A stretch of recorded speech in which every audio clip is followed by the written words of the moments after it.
స్వదేశీ జాగరణ మంచ్ స్వావలంబి భారత్ అభియాన్ ఆధ్వర్యంలో కరీంనగర్లో స్వదేశీ మేళా కార్యక్రమం ప్రారంభమైంది. కరీంనగర్లోని అంబేద్కర్ స్టేడియంలో జరుగుతున్న ఈ మేళాకు ముఖ్య అతిథులుగా Nationalist hub CEO and founder Saikrishna Avunuri, అంతర్జాతీయ నిపుణులు మామిడి గిరిధర్, సీనియర్ పాత్రికేయులు సురేష్ కొచ్చాటి హాజరయ్యారు. ఈ సందర్భంగా వారు మాట్లాడుతూ స్వదేశీ మేళాతో స్థానిక కళాకారులు, ఉత్పత్తులు, వ్యాపారులను ప్రోత్సహించడం అభినందనీయమన్నారు. స్వదేశీ అనేది స్వయం సమృద్ధితో పాటు దేశ ఆత్మ నిర్భరతను అన్ని రంగాల్లో అద్భుతంగా సహకరించేలా తారకమంత్రంగా అభివర్ణించారు. మేళాలో భాగంగా పాలిటెక్నిక్, ఇంజనీరింగ్ విద్యార్థులకు వర్క్షాప్ కూడా నిర్వహించారు. చదువుతో పాటు ఉద్యోగ, వ్యాపారాల్లోనూ రాణించాలన్నారు. స్వదేశీ మేళా కార్యక్రమంలో దేశవ్యాప్తంగా వివిధ రాష్ట్రాల నుండి స్వదేశీ ఉత్పత్తులతో కూడిన స్టాల్స్ ఏర్పాటు చేశారు. ఈ స్టాల్స్ ద్వారా దేశవ్యాప్తంగా ఉన్న అనేక స్వదేశీ స్థానిక ఉత్పత్తులు తెలంగాణ ప్రజలకు అందుబాటులోకి తెచ్చేందుకు దోహదపడింది. మీరందరూ గ్రాడ్యుయేట్, పోస్ట్ గ్రాడ్యుయేట్ స్టూడెంట్స్ అండి? Yes, good. మీరేం కావాలనుకుంటున్నారు? జాబ్ చేసుకోవాలనుకుంటారా? మీ ఎడ్యుకేషన్ అయిన తర్వాత ఏం చేయాలంటే అది స్వదేశీ జాగరణ మంచి ఇప్పుడు చెప్పినట్ల ఒక డొమెస్టిక్, ఒక మ్యానుఫ్యాక్చరింగ్ కేపబిలిటీ మన దేశానికి రావాలంటే మనమే తయారు చేసుకోవాలి. మోదీ గారు చెప్పినట్ల ఆత్మ నిర్భర్ భారత్. ఆత్మ నిర్భర్ భారత్ అంటే ఏంటి? నేను ఒక చిన్న ఎగ్జాంపుల్ ఇస్తాను. చాలా మంది మీరు అప్పుడు ఆ టైంలో పుట్టలేదు, కానీ మనకు ముందు థమ్స్ అప్ అనే ఒక సాఫ్ట్ డ్రింక్ ఉండే, ఇప్పుడు కూడా ఉందనుకుంటాను. థమ్స్ అప్ ఉందా? థమ్స్ అప్ లేకుండే, థమ్స్ అప్ ఉన్న అప్పుడు 30-40 సంవత్సరాల ముందు కూడా బిస్లరీ ప్రోడక్ట్ వాళ్ళు తయారు చేశారు. సేమ్ కంపెనీ క్యాంపకోలా అని ఇంకో ప్రోడక్ట్ ఉండే మన దగ్గర. అప్పుడు మన దేశంలో కోకా-కోలా లేదు, మిగతా ఏ బ్రాండ్స్, పెప్సీ లేదు, ఏం లేదు ఆ టైంలో. కోకా-కోలా ఫస్ట్ టైం భారతదేశానికి వచ్చినప్పుడు అప్పుడు జార్జ్ ఫెర్నాండెస్ గారు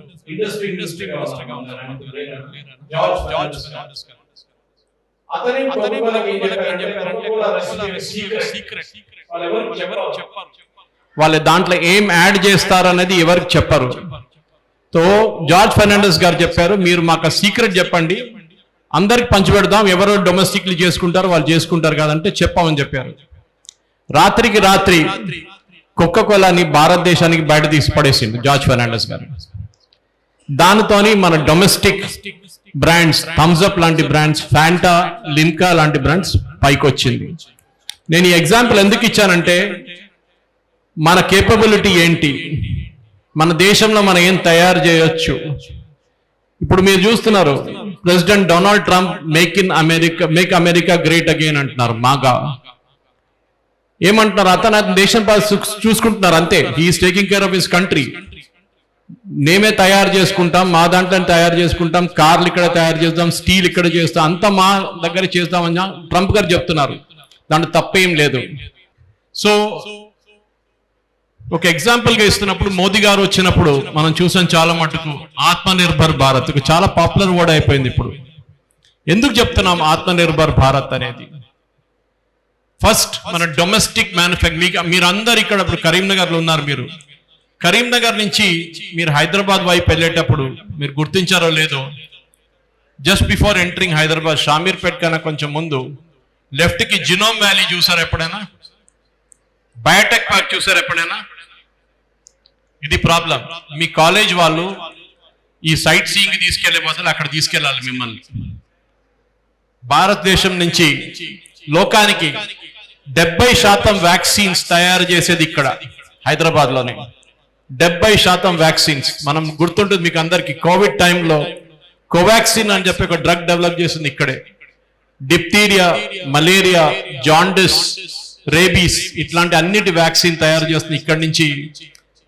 తుర్కపల్లి కాడ, దానికన్నా ముందున్న జినోమ్ వ్యాలీ కాడ ఉంటుంది అన్నమాట బయోటెక్ పార్క్.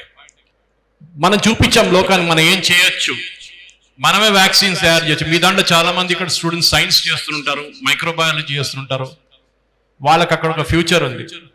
కానీ మీరు మీ ఎడ్యుకేషన్ చాలా సీరియస్గా తీసుకోవాలి. ఏదో ఒక సెమినార్కి వచ్చాం, కొన్ని మాటలు విన్నాం, ఇంటికి వెళ్ళిపోయాం కాదు. ఇక్కడి నుంచి మీరు ఏం తీసుకెళ్తారు? What is the education from here? ఈ రోజు ఇక్కడ వచ్చి 3-4 గంటల సేపు కూర్చున్నప్పుడు ఏం నేర్చుకున్నారు?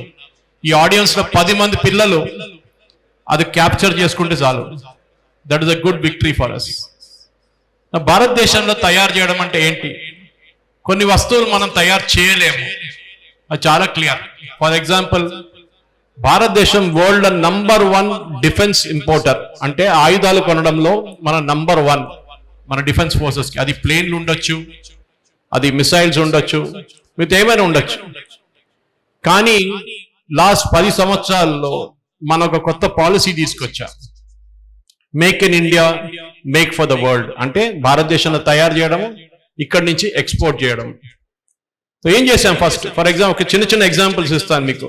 మిసైల్స్ మనం తయారు చేస్తున్నాం. హైదరాబాద్ లో ఉన్న డిఆర్డిఓ, డిఆర్డిఎల్, ఇక్కడ కూడా మీరు వెళ్ళాలి. పిల్లలు కాలేజీలో నేర్చుకున్న కన్నా చాలా ఎక్కువ మీరు అక్కడ వెళ్తే నేర్చుకుంటారు. ఒక ఫ్యాక్టరీ విజిట్, ఇండస్ట్రియల్ విజిట్ అంటాం మనం దాన్ని.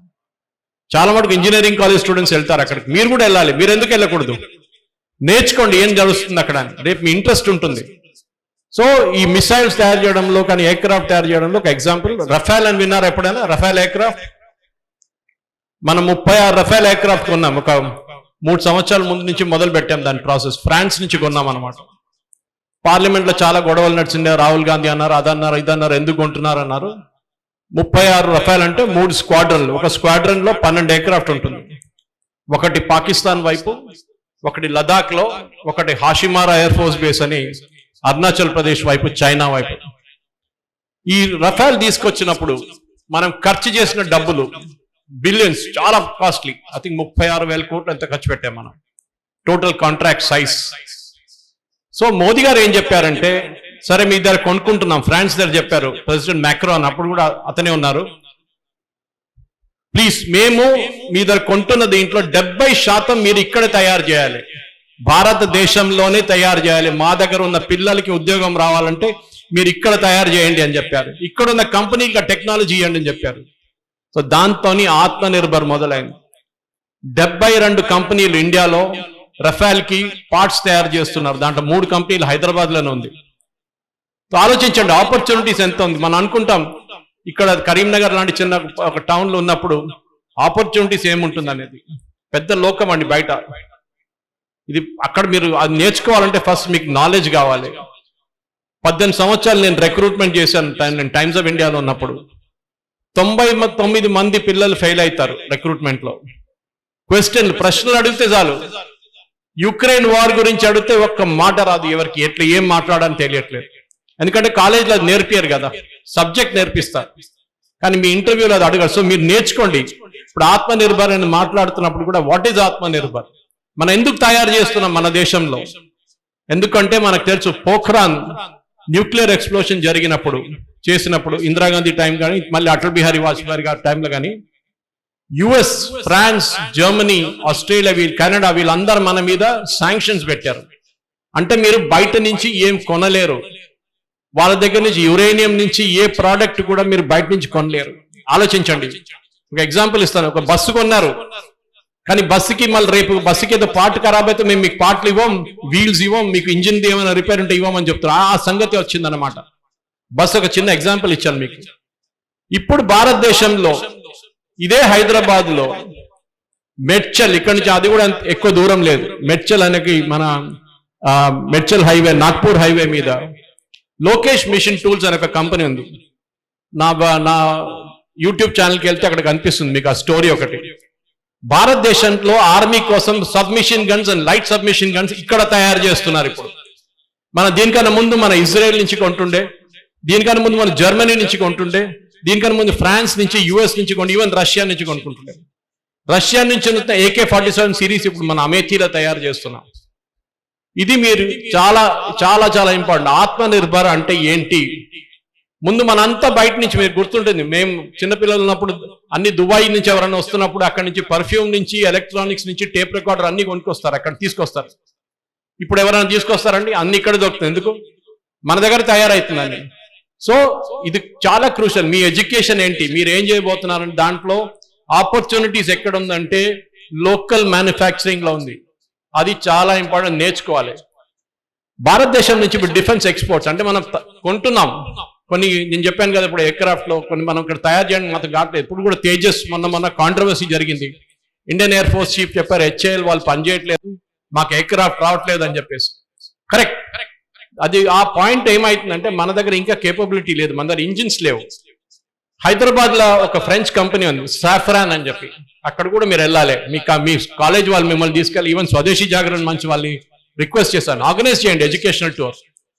Saffron is the world's #1 engine producer. Of course GE వాళ్ళు ఉన్నారు, మిగతా చాలా ప్రాట్ అండ్ విట్నీ ఉన్నారు, కానీ మిలిటరీ ఎయిర్క్రాఫ్ట్ కి saffron and company SAFRAN రఫాల్ engine వాళ్ళే తయారు చేస్తారు. వాళ్ళ దగ్గర చెప్పారు, మీరు రఫాల్ కి ఇంజిన్ ఇస్తున్నారు కదా, మా దగ్గర డిజైన్ పెట్టండి, మా దగ్గర మ్యానుఫ్యాక్చరింగ్ పెట్టండి అంటే ఇప్పుడు హైదరాబాద్ లో ఆడిబట్ల దగ్గర వాళ్ళకి డిజైన్ అండ్ మ్యానుఫ్యాక్చరింగ్ యూనిట్ పెట్టారు. మీకు చాలా మందికి తెలియదు, ఇప్పుడున్న మన వరల్డ్ లో ఉన్న బోయింగ్ ఎయిర్క్రాఫ్ట్ ఇంజిన్స్ కాకుండా అది బయటనే తయారవుతుంది, అది వింగ్స్, దాని వింగ్స్ ఉంటుంది కదా, ఆడిబట్లలో తయారవుతుంది. బ్లాక్ హాక్ హెలికాప్టర్, అది కాకుండా ప్రెసిడెన్షియల్ 1 US ప్రెసిడెంట్ యూజ్ చేస్తున్న ఎయిర్క్రాఫ్ట్, దాని మొత్తం ఫ్యూసిలాజ్ తయారైతున్న హైదరాబాద్ లో తయారైతుంది ఆడిబట్లలో, స్కిరాస్కీ అని చెప్పి వాళ్ళ కంపెనీ.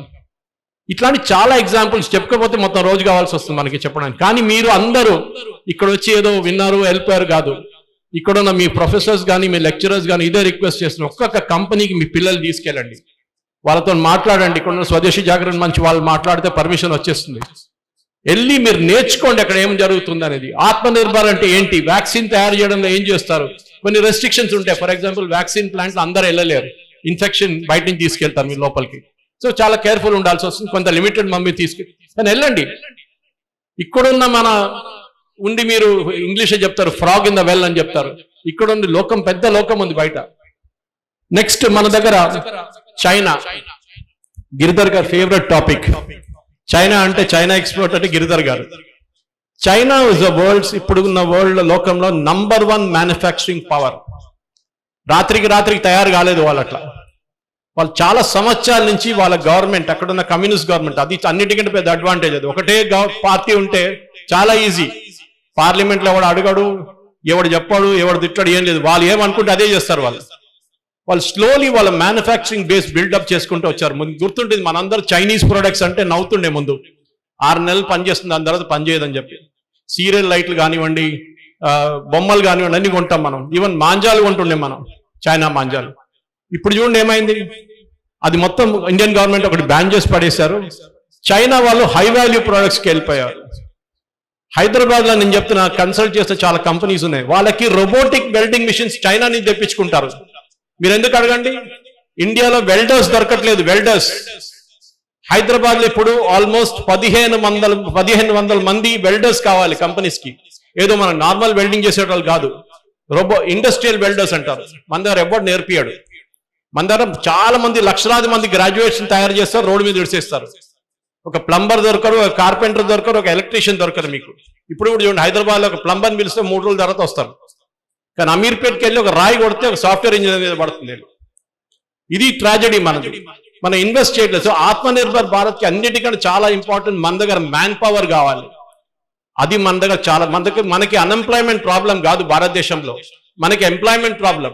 ఇక్కడ కూర్చున్న ఆడియన్స్ లో ఇక్కడ ఉంది ఎంతమంది పిల్లలు ఉన్నారు, మీరు ఎంతమంది ఒక కాన్ఫిడెంట్ గా ఒక ఇంటర్వ్యూ అటెండ్ చేయగలరు? ఒక బోర్డు, ఒక 3-4 కూర్చొని హైదరాబాద్కి ఎక్కడ పిలిపించి మిమ్మల్ని ఇంటర్వ్యూ చేస్తే మీరు పాస్ కాగలరా ఇంటర్వ్యూ?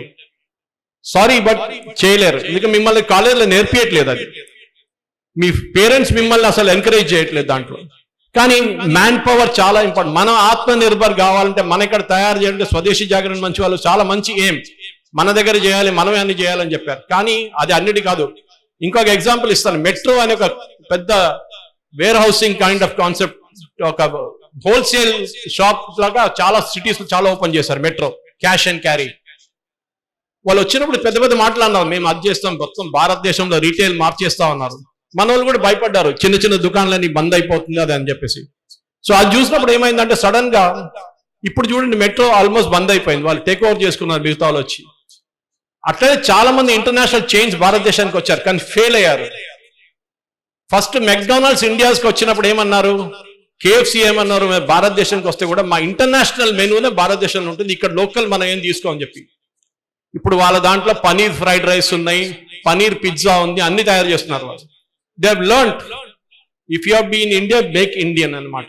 సో మన దాంట్లో తయారు చేసే చైనా నుంచి మనం చాలా నేర్చుకోవాల్సింది. మనం చెప్పొచ్చు వాళ్ళు కమ్యూనిస్ట్ రెజీమ్, వాళ్ళతోని మనం భారతదేశంలో డెమోక్రసీ ఉంది కదా అని. కరెక్ట్, డెమోక్రసీ ఉంది, కానీ మనం నేర్చుకోవాల్సింది వాళ్ళ దగ్గర నుంచి డిసిప్లిన్. మన దగ్గర డిసిప్లిన్ లేదు. అదే చెప్పి నీ క్రౌడ్ చూడండి, దీంట్లో ఒక 30-40 మంది మాట్లాడుతూనే ఉంటారు ఇది మాట్లాడుతున్నప్పుడు. ఆ డిసిప్లిన్ చాలా ఇంపార్టెంట్. మీరు ఒక టాప్ నాచ్ MBA కాలేజ్కి వెళ్తే చూడండి, ఒక ఆడియన్స్ 300 మంది ఉంటే ఒక్కరు కూడా మాట్లాడరు, అందరు వింటూనుంటారు ఏం చెప్తున్నారని చెప్పేసి.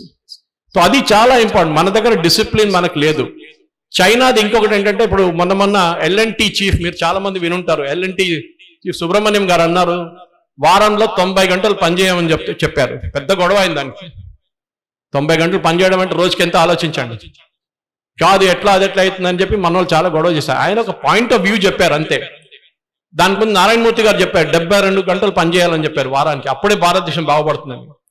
జపాన్లో ఇప్పుడు కూడా మనం ఎందుకు చెప్తున్నా, ఆత్మనిర్భరత కనెక్షన్ ఉంది దానికి. ఒక షిఫ్ట్ లో 200 కార్లు తయారు చేస్తే నెక్స్ట్ షిఫ్ట్ వచ్చే వాళ్ళు 210 తయారు చేస్తారు. వాళ్ళకి కాంపిటీషన్ అన్నమాట అది. వాళ్ళు చేస్తే కానీ మేము ఇంకా బాగా చేస్తామని చెప్పి. మన దగ్గర కాంపిటీషన్ లేదు. మన దగ్గర మన వాళ్ళకి ఏం కావాలి, గవర్నమెంట్ ఉద్యోగం కావాలి. ఎందుకంటే పని చేయకపోతే, పని చేస్తే కూడా మీకు జీతం వస్తుంది, పెన్షన్ వస్తుంది.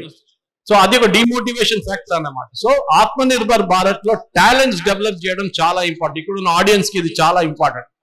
మీరు ఏదో గ్రాడ్యుయేషన్ చేసుకున్నారు వెళ్తున్నారు కాదు, మీరు దాంతో ఏం నేర్చుకున్నారు. ఆన్లైన్ ఎన్నో కోర్సులు ఉన్నాయి, ఈజీగా నేర్చుకోవచ్చు.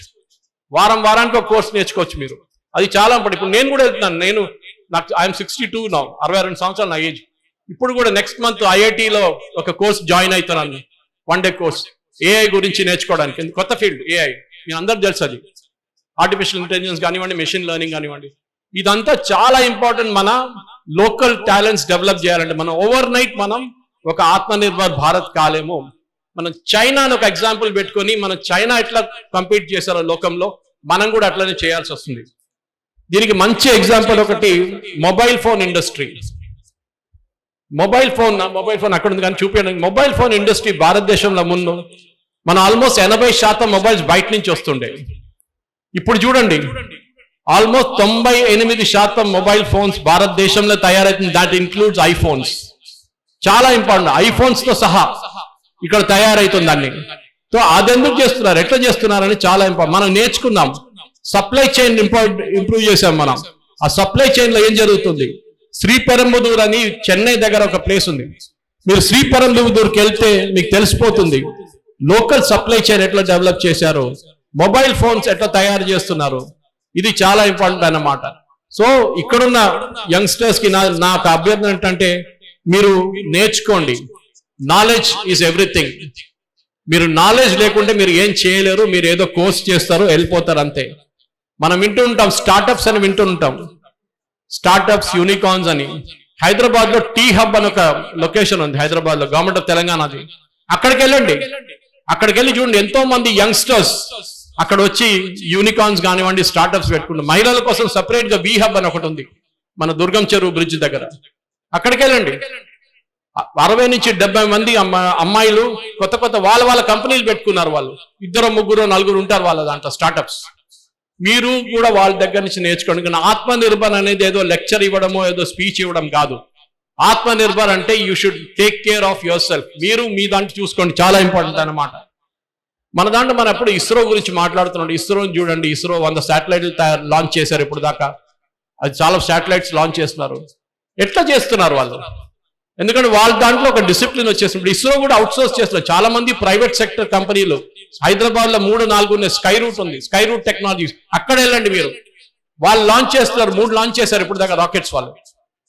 వాళ్ళు కూడా మీలాగానే కాలేజ్ నుంచి బయటకు వచ్చిన యంగ్స్టర్స్, ఇంజనీర్స్. వాళ్ళు తయారు చేశారు, వాళ్ళు లాంచ్ చేస్తున్నారు. హైదరాబాద్ లోని ఇంకా ధృవ ఏరోస్పేస్ చాలా కంపెనీలు ఉన్నాయి. We are making in India for the world. మనం తయారు చేస్తున్నాం ఇక్కడే. స్వదేశీ జాగరణ మంచి వాళ్ళు చెప్పినట్లని ఈ ఒక సెమినార్ నుంచి ఏదైనా ఒక లెర్నింగ్ మనం ఎప్పుడు చెప్తాం, టేక్ అవే హోమ్. మీరు ఇంటికి వెళ్ళినప్పుడు ఏం నేర్చుకున్నారంటే, ఇక్కడ చుట్టుపక్కల ఉన్న కంపెనీలు, మీరు దూరం వెళ్ళక్కర్లేదు, బెంగళూరుకి వెళ్ళక్కర్లేదు, మీరు చెన్నైకి వెళ్ళక్కర్లేదు, ఢిల్లీకి వెళ్ళక్కర్లేదు, ముంబైకి వెళ్ళక్కర్లేదు. హైదరాబాద్ చుట్టుపక్కల ఉన్న కంపెనీకి వెళ్ళండి. వారంలో ఒక రోజు దానికే పెట్టుకోండి. మీ దగ్గర నుంచి మీ లెక్చరర్స్ తో మాట్లాడండి, స్వదేశీ జాగరణ మంచి వాళ్ళతో మాట్లాడండి. కండక్టెడ్ టూర్కి వెళ్ళండి. ఎక్కువ మంది కాదు, పెద్ద ఏదో రిసార్ట్కి వెళ్తే మీరు రెయిన్ డాన్స్ చేసుకోవడానికి కాదు. ఇది 20-30 మంది వెళ్ళండి. వెళ్ళి వాళ్ళని కలిసి మీరు నేర్చుకోండి ఏం చేస్తున్నారు. I'm more than happy. Giridhar గారు ఉన్నారు, సాయి గారు ఉన్నారు, మేము కావాలంటే కోఆర్డినేట్ చేసిస్తాం, మేము కావాలంటే మిమ్మల్ని బ్రీఫ్ చేస్తాం. ఇంకా ఇంత పెద్ద ఆడియన్స్ కి చెప్పడం చాలా కష్టం. చిన్న లిమిటెడ్ ఆడియన్స్ కి మీరు హైదరాబాద్ రాగలిగితే మేము అక్కడ మీకు కావాలంటే ఏదో కాలేజ్లో లెక్చర్ పెట్టి వాళ్ళతో ఎక్స్పర్ట్స్ని తీసుకొస్తాం. అక్కడ వాళ్ళకి వినాల్సిందే మీరు, చాలా ఇంపార్టెంట్ అన్నమాట. సో భారతదేశం మనం ఐఎన్ఎస్ విక్రాంత్ అని చెప్పి ఒక ఎయిర్క్రాఫ్ట్ క్యారియర్ తయారు చేశాం. పాత ఐఎన్ఎస్ విక్రాంత్ రిటైర్ అయినప్పుడు కొచ్చిన్ షిప్ యార్డ్ లో తయారు చేశాం. 6 సంవత్సరాలు తయారు చేశాం, అది 6 years. And we are the 4th nation in the world aircraft carrier తయారు చేయడంలో. మనం మార్స్కి వెళ్ళాం, మనం మూన్కి వెళ్ళాం, అక్కడికి అన్ని ప్లేసెస్కి వెళ్ళాం. కానీ ఇక్కడున్న పిల్లలు, ఎందుకంటే నాకు ½ hour టైం ఇచ్చారు, సో ఆల్మోస్ట్ ఐఎమ్ దేర్. ఇక్కడున్న పిల్లలు నాకు ఒకటే అభ్యర్థన ఏంటంటే, మీరు ఏదో చదువుకుంటున్నాం, ఏదో మా అమ్మ నాన్నగారు పంపించారు, ఫీజు కట్టారు, వచ్చి కాలేజ్ చదువుకుంటాం, సాయంత్రం కాక ఇంటికి వెళ్తాం, దాని తర్వాత ఏం చేశారు జీవితంలో అని ఇప్పుడు కాదు, 20 సంవత్సరాల తర్వాత మీరు అడగాలి. మిమ్మల్ని 20 సంవత్సరాల తర్వాత మీరు అడగండి. నేను ఒక డిఫరెంట్ ఒపీనియన్ చేసి నేను ఎక్కడికో వెళ్తుండే. చిన్న చిన్న పట్టణాల నుంచి మన దగ్గర స్టార్టప్స్ తయారు చేస్తున్నారు.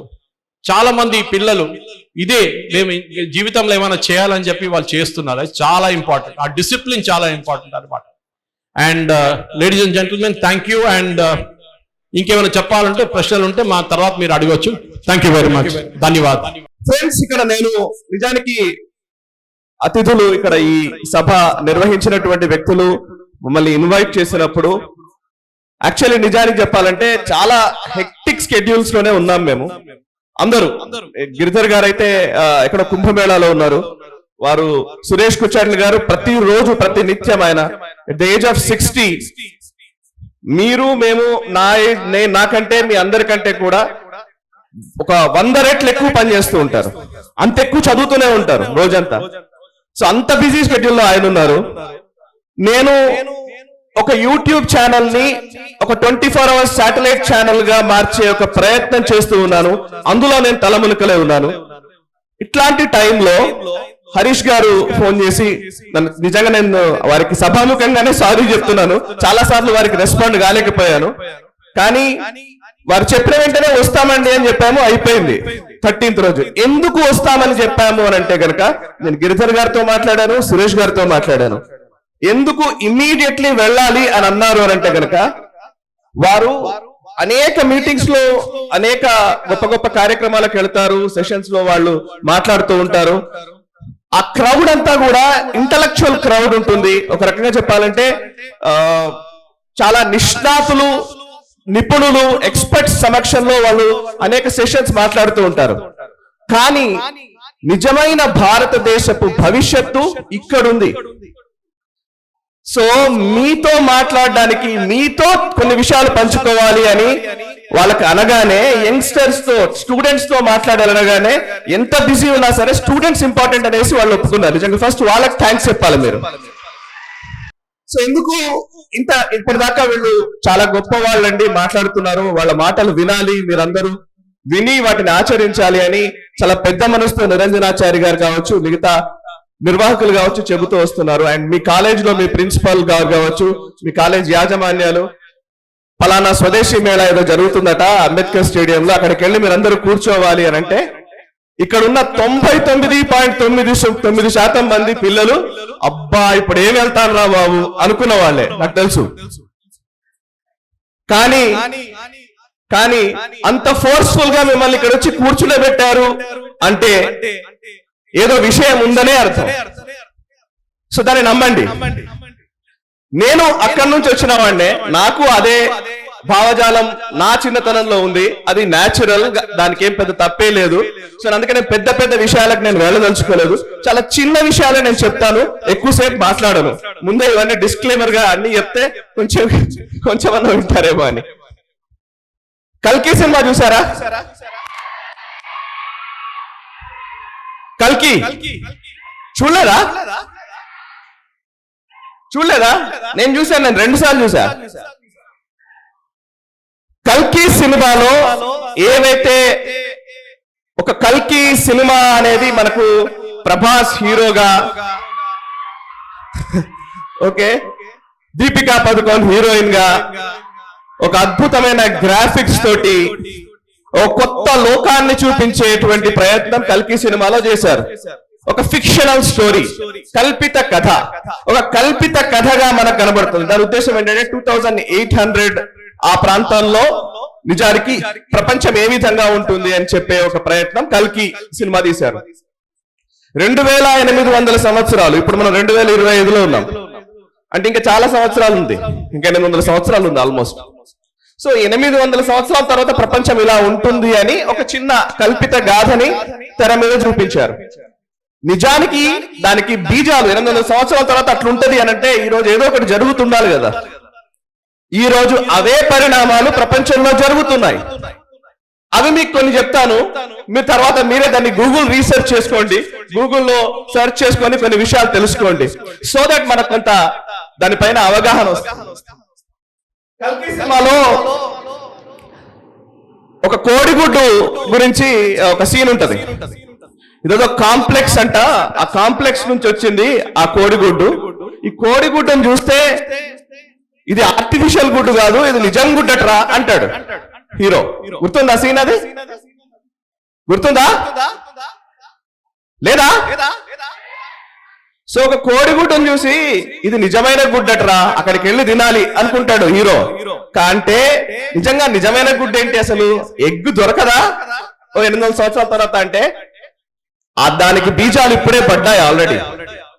ల్యాబ్ గ్రోన్ మీట్ మీద ప్రపంచ దేశాలు ఈ రోజు పరిశోధనలు చేస్తున్నాయి. ఆల్రెడీ ల్యాబ్ గ్రోన్ మీట్ ని చాలా ప్లేసుల్లో ఇంప్లిమెంట్ చేస్తున్నాయి. సో రాబోయే రోజుల్లో ల్యాబ్ గ్రోన్ మీట్ అనేది పెరగబోతోంది. అసలు మీట్ కి ప్రత్యామ్నాయంగా ఇప్పుడు మనం చాలా వాటిని మనం సూపర్ మార్కెట్ లో కొనుక్కుంటున్నాము, ప్రాసెస్డ్ ఫుడ్స్ వస్తున్నాయి కదా. సో ప్రాసెస్డ్ మీట్ రాబోతోంది. సో ప్రాసెస్డ్ మీట్ అనేది ఒక పెద్ద కాన్స్పిరసీ, కుట్రలో భాగంగా జరుగుతున్నదే. సరే, ఆ కుట్రల గురించి తర్వాత గిరిధర్ గారు చెప్తాను, నేను జస్ట్ ముందు నేను ఎక్స్ప్లెయిన్ చేస్తున్నాను అంతే. ఒకటి ల్యాబ్ గ్రోన్ మీట్, ఎగ్ కి రిజంబ్లెన్స్. రెండోది కాంప్లెక్స్ లో ఉన్న ఆడవాళ్ళు మాత్రమే ఫర్టైల్, వాళ్ళు మాత్రమే ఫర్టైల్ ఉమెన్ ఉంది అని అంటే కనుక వాళ్ళని తీసుకెళ్లి కాంప్లెక్స్ లో పెట్టేస్తారు. అంటే బయట అసలు పిల్లవాడు పుట్టడానికి అవకాశం లేదు. ఫర్టిలిటీ అనేది అసలు బయట ఉండడానికి వీల్లేదు అనేది ఆ సినిమాలో చూపించారు.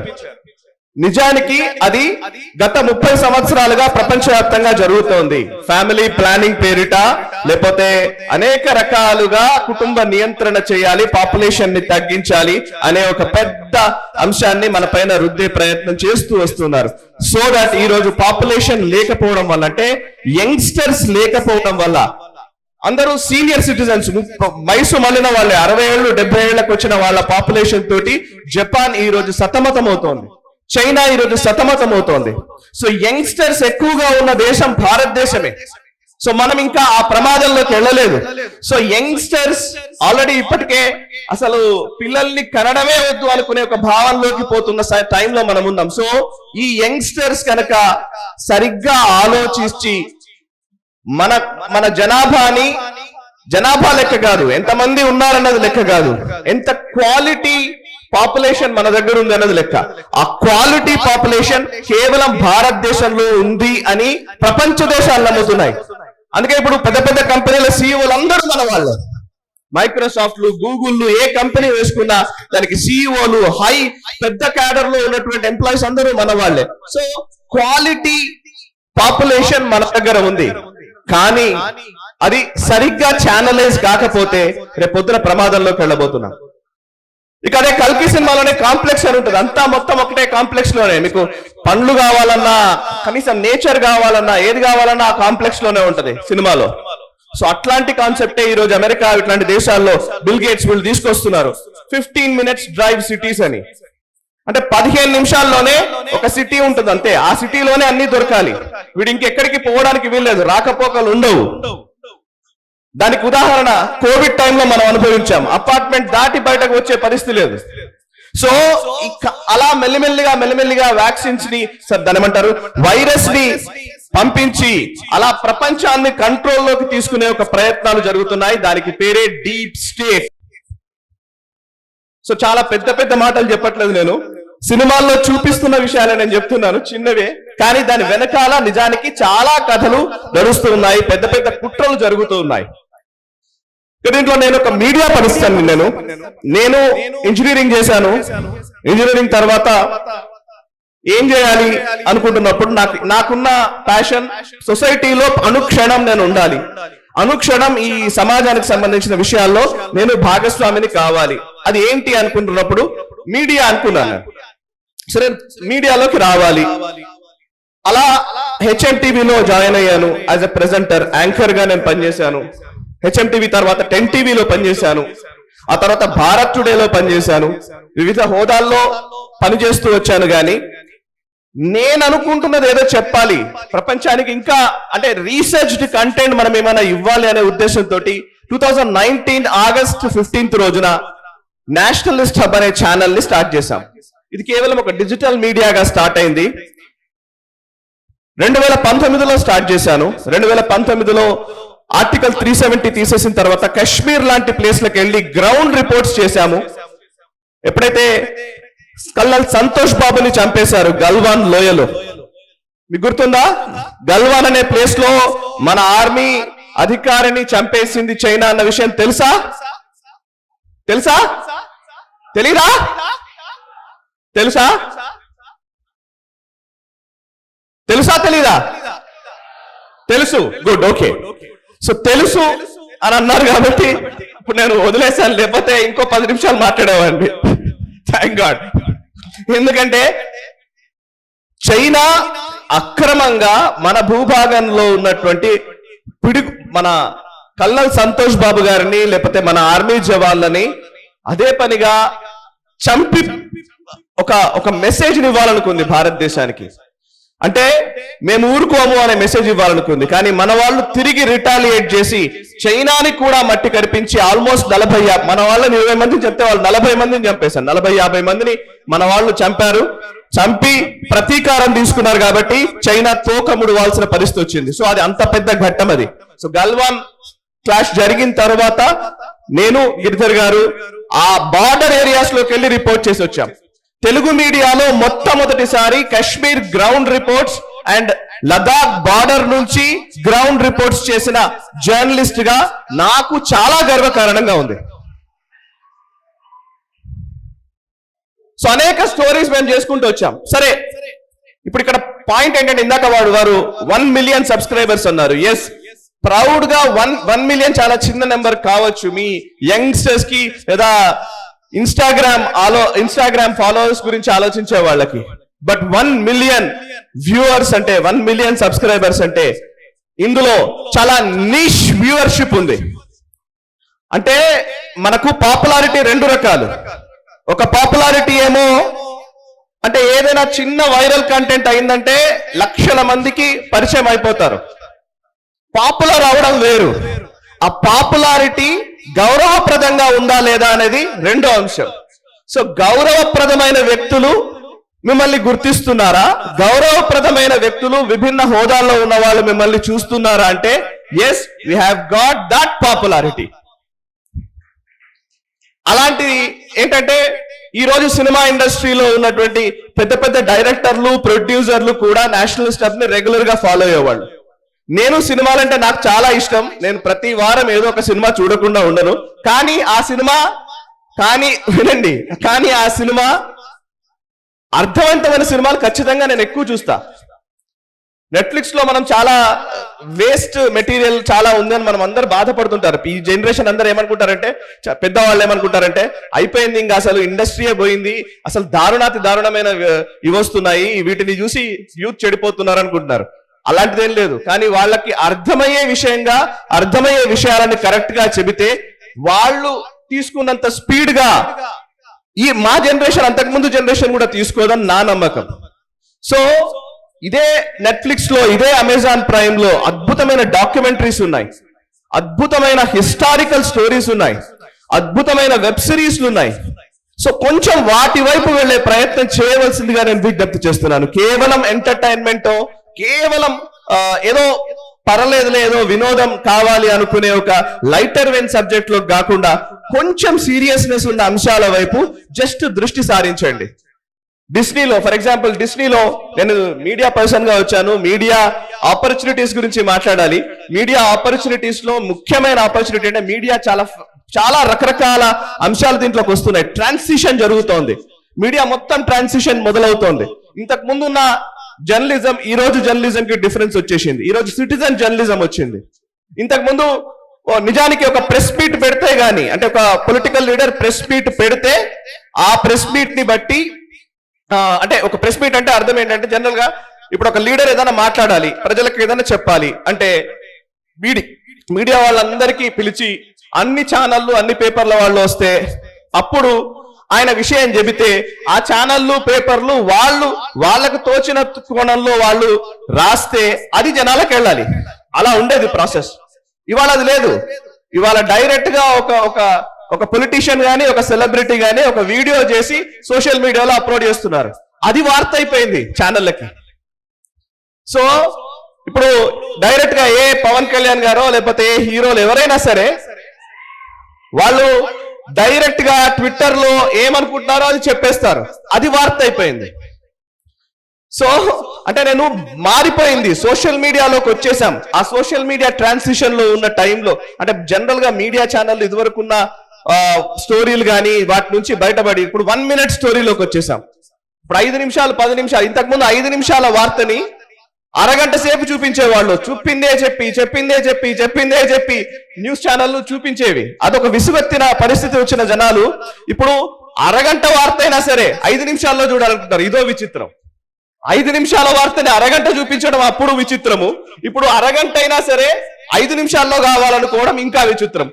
మేము అయినప్పటికీ ఇప్పుడు మేము ఎవ్రీ వీక్ నేషనల్ రౌండప్ అని గ్లోబల్ రౌండప్ అని ఒక ప్రోగ్రామ్ చేస్తాం. నేషనల్ రౌండప్ సురేష్ కొచ్చాట్ల గారితో నేను చేస్తాను, గ్లోబల్ రౌండప్ గిరిధర్ వామిడి గారితో నేను చేస్తాను. సో వాళ్ళిద్దరితో చేసే షో కోసం ఖచ్చితంగా ఎదురు చూసేటువంటి అనేక మంది ఐఏఎస్ ఆఫీసర్లు నాకు తెలుసు. ఆ ఒక్క 1 hour ఎపిసోడ్ ని చూడడం కోసం అనేక మంది ఐఏఎస్లు, బ్యూరోక్రాట్లు, లేకపోతే ఐటీ కంపెనీల్లో పెద్ద పెద్ద పొజిషన్స్ లో ఉన్న వాళ్ళు, లేదంటే అసలు గ్లోబల్ డెవలప్మెంట్స్ గురించి అవగాహన కావాలనుకునే యూపీఎస్సీ విద్యార్థులు, రకరకాల మంది టంచన్గా ఆ ప్రోగ్రామ్ కోసం వెయిట్ చేస్తున్న వాళ్ళు కూడా ఉన్నారు. అంటే అర్థం ఏంటంటే ఇన్స్టాగ్రామ్ లో 1 minute రీల్ కి కన్ఫైన్ అవుతున్న వ్యూవర్స్ ఒకవైపు ఉంటే, లేదు గంట సేపు అయినా సరే వాల్యుయబుల్ ఇన్ఫర్మేషన్ ఉంటే తీసుకుంటున్నామని అనుకునే వ్యక్తులు ఇంకోవైపు ఉన్నారు. సో ఈ రెంటిని దృష్టిలో ఉంచుకొని మీరు ఎటువైపు ఉంటారో మీరు నిర్ణయించుకోవాలి. సో మీరు 100లో ఒకడిగా ఉంటారా, లేదా 10 మందిలో ఒకడిగా ఉంటారా, 5 మందిలో ఒకడిగా ఉంటారా, మీరు నిర్ణయించుకోవాలి. సో ఫ్రెండ్స్, ఇంకా ఫైనల్ గా నేను లాస్ట్ కంక్లూడ్ చేస్తాను. మన దేశపు పాపులేషన్ 140 కోట్ల జనాభా ఉన్న దేశం ఇది. ఇందాక సార్ చెప్తున్నారు స్వదేశీ అని, ఆత్మ నిర్భరత గురించి మాట్లాడారు.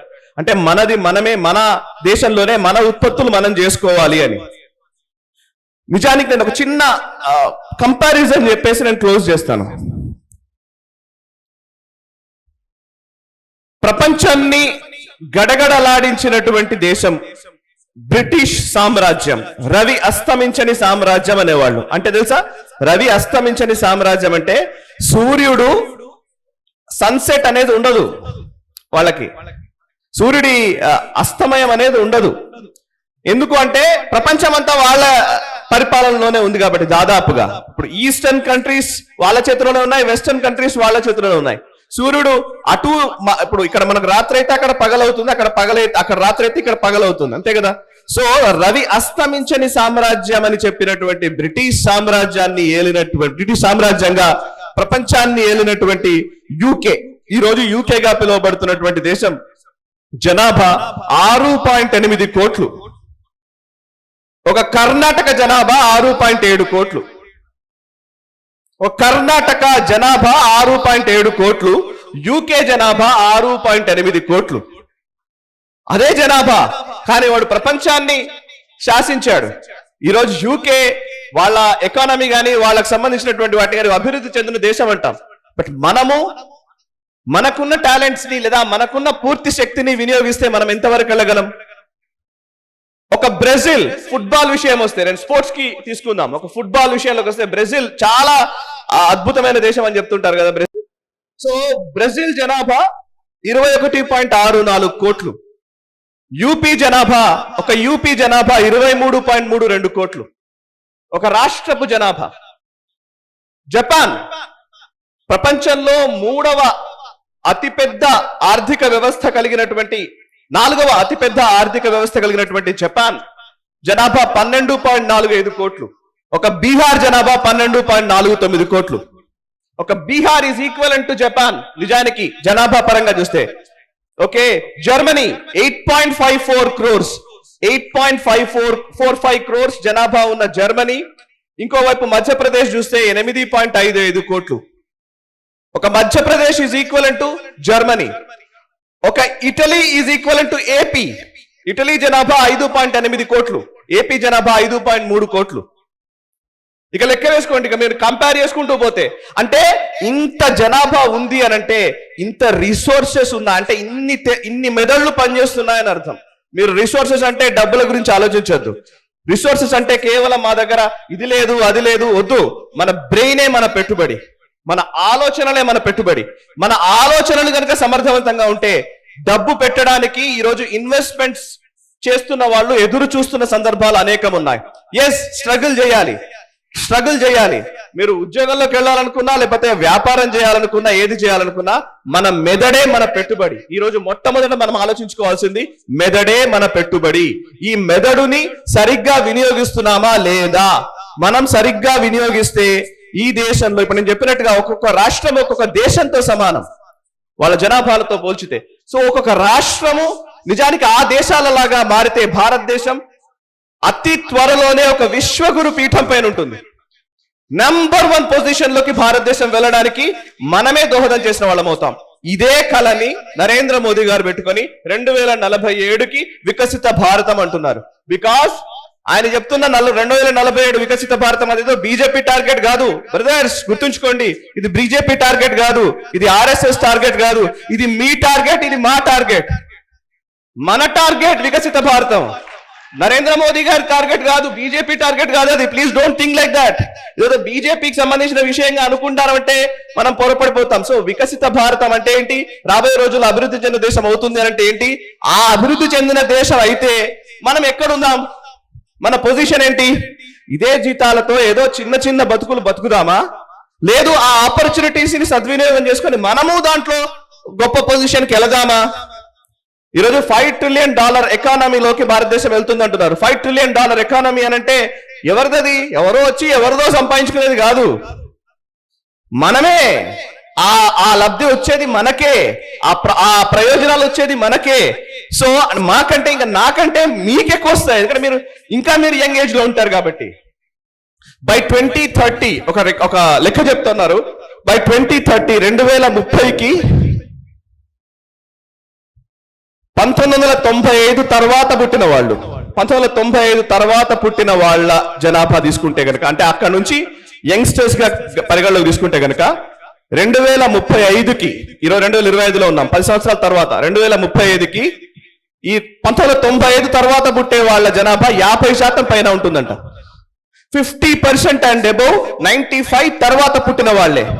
అంటే సో 2035కి భారతదేశపు ఎకానమీలో 50% షేర్ మనదే, 50% షేర్ మీది, నాది కూడా కాదు. నేను 85 లో పుట్టాను నేను. సో 95 తర్వాత పట్టిన వాళ్ళకి 50% షేర్ 2047 వికసిత భారతంలో ఉంది. సో ఆ షేర్ రావాలంటే ఏం చేయాలి? ఈ రోజు మనం ఆపర్చునిటీస్ ని గుర్తించాలి, వాటి కోసం పనిచేయాలి, ఆ ఫలాల్ని పొందాలి. అలా చేస్తారని నేను ఆశిస్తున్నాను. ఏదైనా సుత్తి చెప్పుంటే అది నాది, ఏదైనా మంచి విషయాలు ఉంటే అది మా గురువులది. Thank you very much. ఈ రోజు మన పరిస్థితి ఎలా ఉంది అంటే, సాయి ఇందాక చెప్పినట్లు చాలా అద్భుతమైనటువంటి విషయాలు మనకు ఈరోజు మీడియాలో కావచ్చు, ఇంటర్నెట్ లో కావచ్చు, మనకు ఎన్నో విషయాలు తెలిసినా మన ఫోకస్ ఎక్కడ ఉన్నది అని మనం చూడొచ్చు. సాయిని ఇందాక పరిచయం చేస్తూ మనకు లదాఖ్ లో, కశ్మీర్ లో టెర్రరిస్ట్ ఇన్ఫెస్టెడ్ ఏరియాస్, ఆ ప్రాంతాల్లో అంతా తిరిగి రిపోర్ట్ చేసినటువంటి ఏకైక ఛానల్ నేషనలిస్ట్ హబ్. ఆ వీడియోస్ మీలో ఎంతమంది చూశారు? ముందర కూర్చున్న వాళ్ళు చూశారు, వెనకాల పిల్లలు ఎవరు చూశారు? రామ్ గోపాల్ వర్మ ఒక అమ్మాయితో డాన్స్ చేస్తున్న వీడియోలు ఎంతమంది చూశారు? మిలియన్స్ ఆఫ్ వ్యూస్ ఉంటుంది. కానీ మన దేశానికి సంబంధించి, మన ధర్మానికి సంబంధించి ఇన్ఫర్మేషన్ ఇస్తున్నటువంటి ఛానళ్లని, వీడియోలని మనం ఎందుకు చూడట్లేదు? మొట్టమొదటి ప్రశ్న. స్వాభిమానం మనకు లేదు కాబట్టి.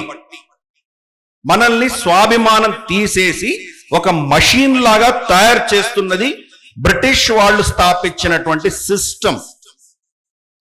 15th August 1947 ఏమైంది మనకు? ఏమొచ్చింది మనకు? ఇండిపెండెన్స్. Were we independent? మీరు 15th August 1947 పొద్దున న్యూస్ పేపర్స్ గూగుల్ సెర్చ్ చేసి చూడండి. దాంట్లో ఏం రాసి ఉంటుంది? 2 డొమినియన్ స్టేట్స్ క్రియేటెడ్ అని వస్తుంది. డొమినియన్ స్టేట్స్ అంటే ఏంటి? ఇంకో ఎవరికో అధీనంలో ఉన్నాం. డొమినియన్ అంటే మన పైన ఎవరు ఆధిపత్యం చెలాయిస్తున్నారు. ఈ రోజు మనకు ప్రెసిడెంట్ ఉన్నారు, president of Bharat, president of India ఉన్నారు. అప్పుడు ఎవరు ఉండినారు? లెఫ్టినెంట్ గవర్నర్ ఉండినారు. లెఫ్టినెంట్ గవర్నర్ అంటే ఎవరు? ఇంకెవరికో రిపోర్ట్ చేస్తున్నటువంటి వ్యక్తి. ఎవరికి రిపోర్ట్ చేశారు? కింగ్ ఆఫ్ ఇంగ్లాండ్ కి రిపోర్ట్ చేస్తున్నటువంటి వ్యక్తి. అది ఎవరు? ఫస్ట్ లెఫ్టినెంట్ గవర్నర్ ఆఫ్, మీరు చెప్తున్నట్లు ఇండిపెండెంట్ భారత్ కి ఎవరు? Lord mount baton. అంటే ముందు రోజు లార్డ్ మౌంట్ బ్యాటన్ క్వీన్ కి రిపోర్ట్ చేస్తున్న వ్యక్తి తనకు ఆ ట్రాన్స్ఫర్ రైట్ హ్యాండ్ నుంచి లెఫ్ట్ హ్యాండ్ కి ట్రాన్స్ఫర్ చేసుకున్నాడు ఆయన. అంతే. నిజంగా మనకి ఇండిపెండెన్స్ వచ్చిందా? ఆ రోజు ఉన్న కాన్స్టిట్యూషన్, పాత కాన్స్టిట్యూషన్ కంటిన్యూ చేశాం మనం. నిజంగా ఇండిపెండెన్స్ వచ్చిందా? ఏమీ రాలేదు. యూనియన్ జాక్, ఇంగ్లాండ్ ఫ్లాగ్ తీసాము, మన జెండా ఆవిష్కరించుకున్నాం. నిజంగా ఇండిపెండెన్స్ వచ్చిందా అంటే రాలేదు. 26th January 1950 ఏం జరిగింది? Republic day. రిపబ్లిక్ డే అంటే ఏం చేసుకున్నాము? మన కాన్స్టిట్యూషన్ మనమే ఇంప్లిమెంట్ చేసుకున్నాం. లెఫ్టినెంట్ గవర్నర్ తీసేసి ప్రెసిడెంట్ పెట్టుకున్నాం మనం. అంటే ఏమైంది? 15th August 1947 రోజు మనకు స్వపాలన మాత్రమే వచ్చింది. అంటే మన సెల్ఫ్ గవర్నెన్స్ మాత్రమే వచ్చింది. తర్వాత స్వరాజ్యం 26th January 1950 వచ్చింది. స్వరాజ్యం అంటే ఏంటి? మన కాన్స్టిట్యూషన్ మనకు వచ్చింది. కానీ మనం ఇండిపెండెంట్ గా ఉన్నామా? ఇందాక నేను చెప్పాను కదా ఎగ్జాంపుల్, ఏదో ఒక ఎంటర్టైన్మెంట్ సంబంధించినటువంటి ఒక వీడియో వస్తే మనం ఎంత చూస్తున్నాం. అదే మన దేశానికో మన చరిత్రకు సంబంధించిందో మనకున్నటువంటి గొప్పదనం గురించి మనం మాట్లాడాలంటే కనుక ఎంతమంది చూస్తారో, దాని మీద ఎంతమందికి ఇంట్రెస్ట్ ఉంటుంది. కాబట్టి మనకి ఇంకా స్వతంత్రం వచ్చిందా అంటే పెద్ద ప్రశ్ననే. మనకున్న సిస్టమ్స్ అన్ని కూడాను బ్రిటిష్ వాళ్ళు ఇచ్చిపోయిన సిస్టమ్సే ఉన్నాయి. ఈ రోజు మన ఎడ్యుకేషన్ సిస్టమ్ అంతా కూడా సర్టిఫికెట్లు తయారు చేస్తున్న మ్యానుఫ్యాక్చరింగ్ కంపెనీలుగా తయారయ్యాయి. సర్టిఫికెట్స్ వస్తున్నాయి మనకు. నిజంగా నాలెడ్జ్ వస్తుందా అంటే పెద్ద ప్రశ్ననే. మీరందరూ కూడా స్కూల్లో చదివి వచ్చారు. ఈరోజు డిగ్రీలు, పోస్ట్ గ్రాడ్యుయేషన్ చదువుతున్నారు మీరు. నేను ఒక ప్రశ్న అడుగుతాను, చెప్పండి. గూగుల్ సెర్చ్ చేయకుండా చెప్పండి. మనకు జాగ్రఫీలో ప్రతి సంవత్సరం కూడా ఒక కాంటినెంట్ మీద మనకు క్లాస్ ఉండేది, అవునా? ఒక సంవత్సరం ఏషియా ఉండేది, ఇంకో సంవత్సరం ఆఫ్రికా ఉండేది, ఇంకో సంవత్సరం అమెరికా ఉండేది. ఇవన్నీ ఉండేవి కదా. ఒక క్వశ్చన్ అడుగుతాను, మీరు అందరూ పాస్ అయ్యి వచ్చారు కదా. ఆఫ్టర్ ఆల్ 3-4 years బ్యాక్ మీరు 10th క్లాస్ చేశారు. నేను ఒక క్వశ్చన్ అడుగుతాను, చెప్పండి. Which is the longest river in Australia? Search చేయకుండా చెప్పండి. పాస్ అయ్యారు మీరు అందరూ. అర్థమైందా? ఎగ్జామ్ కోసం చదువుతున్నారు, సబ్జెక్ట్ తెలుసుకోవడానికి ఎవరు చదవట్లేదు. ఈ విషయం అర్థం చేసుకోండి. బై ద వే ఆ రివర్ పేరు రివర్ మర్రే. సో మనకు చదువుతున్నాం, ఎందుకు చదువుతున్నామో తెలియదు, ఏం చదువుతున్నామో తెలియదు, దానివల్ల మనకి ఏంటి లాభమో తెలియదు. అక్కడేదో నది ఉంటే నాకేం వచ్చింది, ఇంకేదో ఆఫ్రికాలో కిలిమంజారో ఉంటే నాకేం వచ్చింది అంటే మనం దేనిని పట్టకుండా ఉన్నాం. మనం ఇక్కడే మనకు స్వాభిమానం లేకపోవడం అన్నది. అందుకనే స్వదేశీ జాగరణ్ మంచ్ ఈ రోజు ఇటువంటి సదస్సు పెట్టడము, ఇటువంటి స్టాల్స్ పెట్టడము, మీకు స్వాభిమానం వచ్చే దిశగా వాళ్ళ ప్రయత్నం వాళ్ళు చేస్తున్నారు. కానీ మీరు దాన్ని రిసీవ్ చేసుకోకపోతే, భారతదేశ భవిష్య తరాలు దీన్ని యాక్సెప్ట్ చేయకపోతే భారతదేశ భవిష్యత్ ఎలా ఉంటుందో అర్థం చేసుకోవచ్చు. ఫ్యూచర్ మీ చేతిలో ఉంది. కాబట్టి మనం ఏంటి, భారత్ అంటే ఏంటి, దేనికి మనం గొప్ప అన్న విషయం మీరు తెలుసుకోవాలి. స్వదేశీ అంటే స్వాభిమానం. మనకు స్వదేశీ మన దేశంలో అన్ని తయారు చేసుకుంటాము, బయట నుంచి ఏమి కొనుక్కోము అన్న కాన్సెప్ట్ కాదు. అది అర్థం చేసుకోవాలి ఫస్ట్ మనం. ఈవెన్ మొహంజదారో హరప్ప మనకు సభ్యత ఉన్నప్పుడు కూడా జింక్ మనం థాయిలాండ్ నుంచి కంబోడియా నుంచి ఇంపోర్ట్ చేసుకునే వాళ్ళం. కాపర్ మనకు ఆఫ్ఘనిస్తాన్ ఈ రోజు పాకిస్తాన్ బార్డర్ లో ఉండేది. ఈ రెండింటిని కలిపి బ్రాస్ తయారు చేసాం మనం. బ్రాస్ తయారు చేసి మనం ఎక్స్పోర్ట్ చేసాం మనం. అంటే గ్లోబల్ సప్లై చైన్ లో భారతదేశం ఉండేది అప్పుడు కూడా. ఇప్పుడు కూడా మనం ఈ గ్లోబలైజ్డ్ ప్రపంచంలో అన్ని దేశాలను వదిలేసి మేమే సపరేట్ గా ఉంటామన్న పరిస్థితి లేదు. మనమందరం కూడా ప్రపంచంలో ఏం జరిగితే దాని యొక్క భాగస్వాములమే. వాటిల్లో మన గౌరవము, మన స్వాభిమానం ఎలా కాపాడుకోవాలి అన్న విషయం మనం ఈరోజు చర్చించుకుంటున్నాం. మనం ఇది చూస్తే కనుక మనకు ఈరోజు అంటే అప్పుడున్నటువంటి 2000 సంవత్సరాల ముందర ప్రపంచంలో ఉన్న మేజర్ ఆలోచనలు, కాన్సెప్ట్స్ అన్ని భారతదేశం నుంచే వచ్చాయి. జీరో అన్నది ఏంటి? జీరో అన్నది ఒక నంబర్ కాదు, జీరో అన్నది ఒక కాన్సెప్ట్. ఏమీ లేకపోవడము అన్నది ఒక కాన్సెప్ట్ భారతదేశం సృష్టించింది. అలాగే ఇన్ఫినిటీ అన్న కాన్సెప్ట్, అది కూడా ఒక కాన్సెప్ట్ మనం సృష్టించాం. ఇటువంటివి ఎన్నో కాన్సెప్ట్ భారతదేశంలో పుట్టాయి 2000 సంవత్సరాల క్రితం. 2000 సంవత్సరాలలో కొత్త కాన్సెప్ట్స్ మనం తీసుకురాలేకపోయాం. ఎందుకు? మన మీద ఎవరో పాలన చేశారు. ఇస్లామిక్ దాడులు వచ్చినాయి, తర్వాత యూరోపియన్ దాడులు వచ్చినాయి. మనలో స్వాభిమానం చచ్చిపోయింది. ఇందాక నిరంజనాచారి గారు చెప్పారు, సింహం గొర్రెల మందలో తిరిగితే దానికి ఉనికి తెలియకుండా ఎలా ఉందో మనం ఈరోజు అలా ఉన్నాం. మనదేంటో మనకు తెలిస్తే, మన గొప్పతనం ఏంటో తెలిస్తే మనం గర్జించి నిలబడి ఒక సింహంలా నిలబడగలిగినటువంటి పరిస్థితికి వస్తాం మనం. అందుకనే స్వతంత్ర దిశగా మనం ప్రయాణం చేస్తున్నాం. స్వతంత్రం వచ్చిందా అంటే బహుశా రాలేదని అనుకోవాలి. ఎప్పుడు స్వతంత్రం వస్తుందంటే మనలో ఆ స్వాభిమానం ఉన్న రోజు వస్తుంది. అంతవరకు మన స్వతంత్రం కాదు. ఈరోజు చూసామంటే మనకు ఈ కొలోనియల్ బ్రిటిష్ వీళ్ళందరూ వచ్చిన తర్వాత ప్రొడక్షన్ మన దేశంలో ఆపేశారు. ఈ రోజు కూడా మనం దేశంలో ఎక్కడ చూసినా కానీ కూడా బేసిక్ 5000 సంవత్సరాల్లో మనం ఏం చేశామో ఈరోజు అదే చేస్తున్నాం. మనం పంట పండిస్తున్నాము, దాన్ని అమ్ముతున్నాం. కూరగాయలు పండిస్తున్నాము, అమ్ముతున్నాం. కానీ దాన్ని నెక్స్ట్ లెవెల్ ప్రాసెసింగ్ ఎవరిని ఆలోచన చేస్తున్నారా? ఎందుకు చేయట్లేదు? మీ తరం దాని గురించి ఆలోచన చేయాలి. మిరపకాయ, మనకు వరంగల్ మిరపకాయ చాలా ఫేమస్. దాన్ని ఏం చేస్తాము? ఎండబెడతాము, పొడి చేస్తాము, అమ్ముతాం. అంతకు మించి ఏమైనా ఆలోచన చేస్తామా? దాంట్లో నుంచి ఒక కెమికల్ తీస్తారు, ఓలియోలెసిన్ అని ఒక కెమికల్ తీస్తారు. ఆ కెమికల్ ని దేనికి వాడతారు? మనకు తెలుసు, లగడపాటి రాజగోపాల్ గారు పార్లమెంట్ లో పెప్పర్ స్ప్రే కొట్టారు. అలాగే అమెరికాలో ప్రతి అమ్మాయి కూడా తన దగ్గర పెప్పర్ స్ప్రే పెట్టుకొని వెళ్తుంది. తన మీద ఎవడైనా దాడి చేస్తే తను రక్షించుకోవడానికి పెప్పర్ స్ప్రే కొడతారు. పెప్పర్ స్ప్రేకి వాడతారు. పెయింట్ లో వాడతారు. పెయింట్ లో వాడారంటే కనుక టర్మైట్స్ రావు. అలాగే క్యాన్సర్ ట్రీట్మెంట్ కి వాడతారు, అది డ్రగ్స్ లో వాడతారు అది. అలాగే మనకు ఫుడ్ కాన్సన్ట్రేట్ 2 చుక్కలు అది వేస్తే కనుక 10 మిరపకాయలు వేసినంత ఎఫెక్ట్ ఉంటుందంట. దీని ప్రాసెసింగ్ భారతదేశంలో చేస్తున్నామా? ఇప్పుడిప్పుడు మొదలైంది, కానీ గతంలో చేయలేదు మనం. అంటే 5000 6000 సంవత్సరాలు మొహంజదారో హరప్పాలో ఎలా బతుకుతున్నామో ఈ రోజు కూడా అలాగే బతుకుతున్నాం. మనం ఏం మారలేదు. ఎందుకు? మనలో ఆ స్వాభిమానం లేదు. ప్రతిదీ బయట నుంచి ఇంపోర్ట్ చేసుకునే దిశగానే మనం ప్రయత్నం చేస్తున్నాం. సురేష్ కొచ్చాటిల్ గారు డిఫెన్స్ గురించి కొన్ని అంశాలు చెప్పారు. మన గతంలో అన్ని బయట నుంచి ఇంపోర్ట్ చేసుకునేవాళ్ళం. మన దగ్గర ఒక్కటి కూడా తయారయ్యేది కాదు, అన్ని అక్కడి నుంచి తెచ్చుకునేవాళ్ళం. మనం ఇప్పుడిప్పుడు మొదలు పెడుతున్నాం. మనం 2016లో మన దగ్గర ఒకటే ఒక యూనికార్న్ ఉండింది.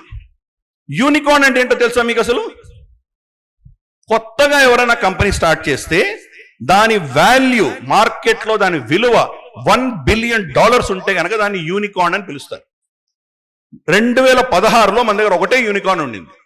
స్టోరీ కట్ చేస్తే 2025 ఇప్పుడు మన దగ్గర 110 యూనికార్న్స్ ఉన్నాయి. ఇన్నోవేషన్, ఈరోజు 2 లక్షల పైబడి న్యూ స్టార్టప్స్ వచ్చినాయి.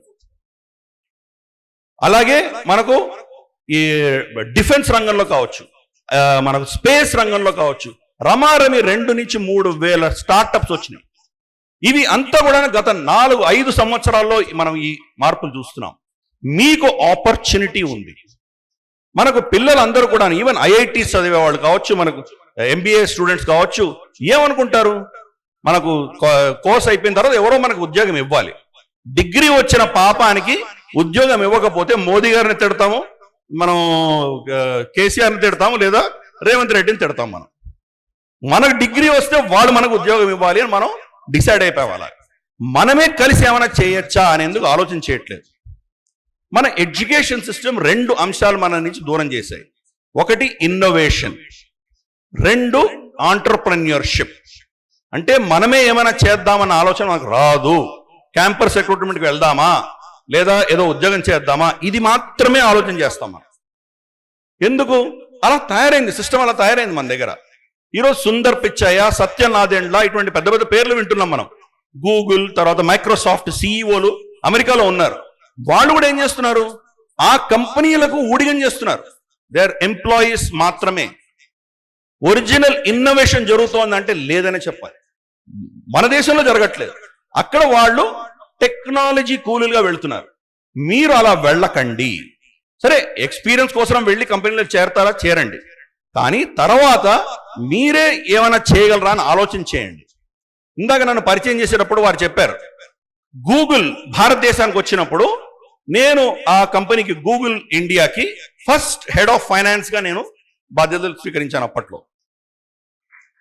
సో అమెరికన్ కంపెనీస్ ఎలా పనిచేస్తాయి, బ్రిటిష్ కంపెనీస్ ఎలా పనిచేస్తాయి, గల్ఫ్ లో ఉన్నటువంటి కంపెనీస్ ఎలా పనిచేస్తాయి, దాని లోపల ఉండి చూసి వచ్చినటువంటి వాడిని.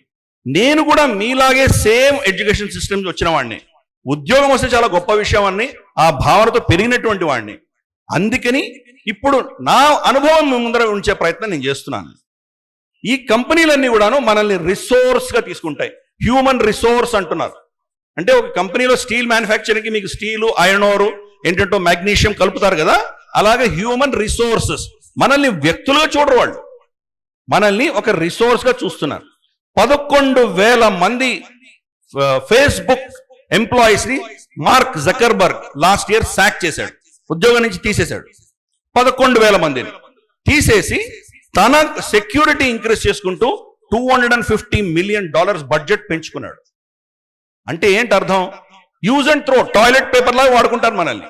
ఈ రోజు రేపు మీకు ఉద్యోగం వచ్చినా ఎన్ని రోజులు ఉంటారో మీరు చెప్పలేరు. మీరు ఆ పరిస్థితులు ఈ రోజు ప్రపంచవ్యాప్తంగా ఉంది. ఆర్టిఫిషియల్ ఇంటెలిజెన్స్ వస్తే ఎటువంటి పరిస్థితులు వస్తాయో మీకు తెలియంది కాదు. మీరు అందరూ చిన్నపిల్లలు, మీకు అదే పరిస్థితుల్లో మీరు ఉన్నారు ఈరోజు. కాబట్టి మనం ఏం చేయాలి, ఇటువంటి పరిస్థితుల్లో మనం ఏం చేయాలి, స్వాభిమానం పెంచుకునే ప్రయత్నం చేయాలి. స్వాభిమానం అంటే కనుక నేను చెప్పాను కదా, ఇండస్ట్రియలైజేషన్కి ఈ దేశంలో స్కోప్ అమోఘం, అద్భుతమైన స్కోప్. ఇందాక నేను చెప్పినట్టు ఒక్క మిరపకాయ గురించి చెప్పాను. ఇటువంటి ప్రతి అంశాలు చెప్పుకుంటూ వెళ్ళొచ్చు. ఈరోజు మనలో లైఫ్ స్టైల్స్ మార్చారు వాళ్ళు. వెస్టర్న్ దేశాలు వచ్చి మనలో లైఫ్ స్టైల్స్ మార్చేశారు. లైఫ్ స్టైల్స్ మార్చిన తర్వాత దాన్ని వాళ్ళు సొమ్ము చేసుకుంటున్నారు. ఫర్ ఇన్స్టెన్స్, 150 సంవత్సరాల క్రితం మనకు టీ, కాఫీ ఎవరు తాగేవాళ్ళం కాదు. ఈరోజు టీ, కాఫీ తాగకపోతే పొద్దున్న టాయిలెట్ కూడా వెళ్ళలేం. అంటే మనల్ని బానిసలు చేసేసారు వాటి. Tea, coffee has become an essential part. సంవత్సరంలో ఒక్కరోజు స్టార్ బక్స్ అన్న కంపెనీ వాడి కాఫీని ₹100 అమ్ముతాడు. ₹100 కాఫీ దొరుకుతోంది స్టార్ బక్స్ లో అని 5 కిలోమీటర్ల క్యూ కట్టి తాగుతాం మనం. అంటే మనల్ని ఎంత బానిసలు చేశారు, స్వాభిమానాన్ని చంపేశారు మనల్ని. వాళ్ళ ప్రోడక్ట్స్ కి మనల్ని బానిసలు చేశారు. అలాగే ప్రతి అంశంలో ఈరోజు ఎక్కడ చూసినా వాటర్ బాటిల్స్, మాకు కూడా వాటర్ బాటిల్స్ ఇచ్చారు. ప్లాస్టిక్, ఎంత ప్లాస్టిక్ జనరేట్ అవుతుంది. ఈ ప్లాస్టిక్ అంతా ఎక్కడికి వెళ్తుంది, కొన్ని మిలియన్స్ ఆఫ్ ఇయర్స్ పడుతుంది అదంతా కూడా డీగ్రేడ్ అవ్వడానికి. డీగ్రేడ్ అయిన మెటీరియల్ ఎక్కడికి వెళ్తుంది, మైక్రో ప్లాస్టిక్స్ రూపంలో వెళ్తుంది. మైక్రో అంటే మీ కంటికి కనిపించదు, మనం మైక్రోస్కోప్ పెట్టి చూస్తే కానీ కనిపించని చిన్న చిన్న ముక్కలుగా గాలిలో ఉంటుంది, నీళ్లలో ఉంటుంది, మన ఆహారంలో వస్తుంది. సో మీ తరమంతా ఇవన్నీ ఫేస్ చేయబోతున్నారు. వీటికి ఏమైనా సొల్యూషన్స్ తీసుకురాగలరా మీరు? వాటర్ బాటిల్ కి ప్రత్యామ్నాయాలు ఏమైనా తీసుకురాగలరా మీరు? ఇటువంటివి ఆలోచన చేయండి. మన దేశంలో ఉన్న సమస్యలు ఏంటి, సమస్యలకు పరిష్కారాలు ఏం తీసుకురావచ్చు. గూగుల్ ఒక ప్రశ్న, ఒక సమస్యకి పరిష్కారం. అది ఇంటర్నెట్ లో ఉన్న డేటాని ఎలా మనం చూడాలి, ఎలా మనం దాన్ని సెర్చ్ చేయాలి అని ఒకరికొరకు ఆలోచన వచ్చినందుకు లారీ పేజ్, సర్గే బ్రిన్ ఇద్దరు ఒక షెడ్ లో కూర్చొని ఆలోచన చేసి అల్గోరిథం తయారు చేశారు. గూగుల్ తయారైంది. ఫేస్బుక్ ఒక ప్రాబ్లం కి సొల్యూషన్. అదేంటి, మనం ఫ్రెండ్స్, రిలేటివ్స్ వీళ్ళందరినీ కలిసి కాంటాక్ట్ చేసి ఫోటోలు షేర్ చేసుకోవాలి, మాట్లాడుకోవాలి అనుకుంటే కనుక ఒక ప్లాట్ఫామ్ తయారు చేశాడు. టెక్నాలజీ కాదు అది, that is not a technology, it's only a platform. Platform తయారు చేసాడు. ఈరోజు ఫేస్బుక్ అద్భుతంగా ఉంది.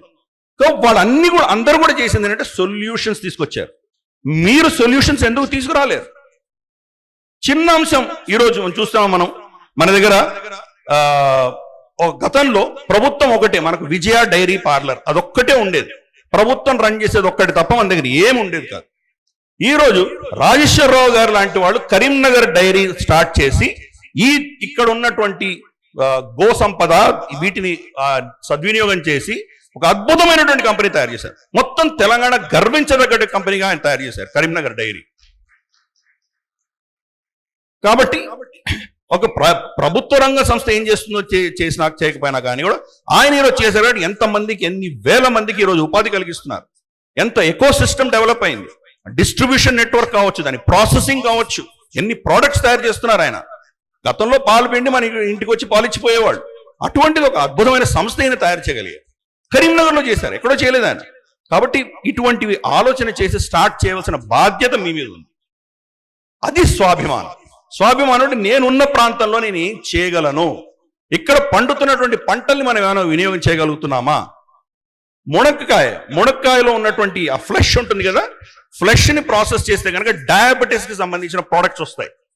ఇటువంటివి ఎన్నో అంశాల్లో మనం ఎక్కడో ఉన్నాం. మనం ఈవెన్ ఎంబీఏ ఫైనల్ మనకు ఐఐఎంస్ కానీ లేదా మనకు ఐఐటీస్ లో కానీ చదువుతున్న 4th ఇయర్ గ్రాడ్యుయేట్ ఏమనుకుంటాడు, నాకు యాపిల్లోనో కెల్లాగ్స్ లోనో మైక్రోసాఫ్ట్ లోనో ఉద్యోగం వచ్చి గ్రీన్ కార్డ్ వచ్చి అమెరికాకి వెళ్ళాలనుకుంటున్నాడే కానీ నా దేశంలో నేను ఏమైనా చేద్దామని వాడు అనుకోవట్లేదు. ఎందుకు?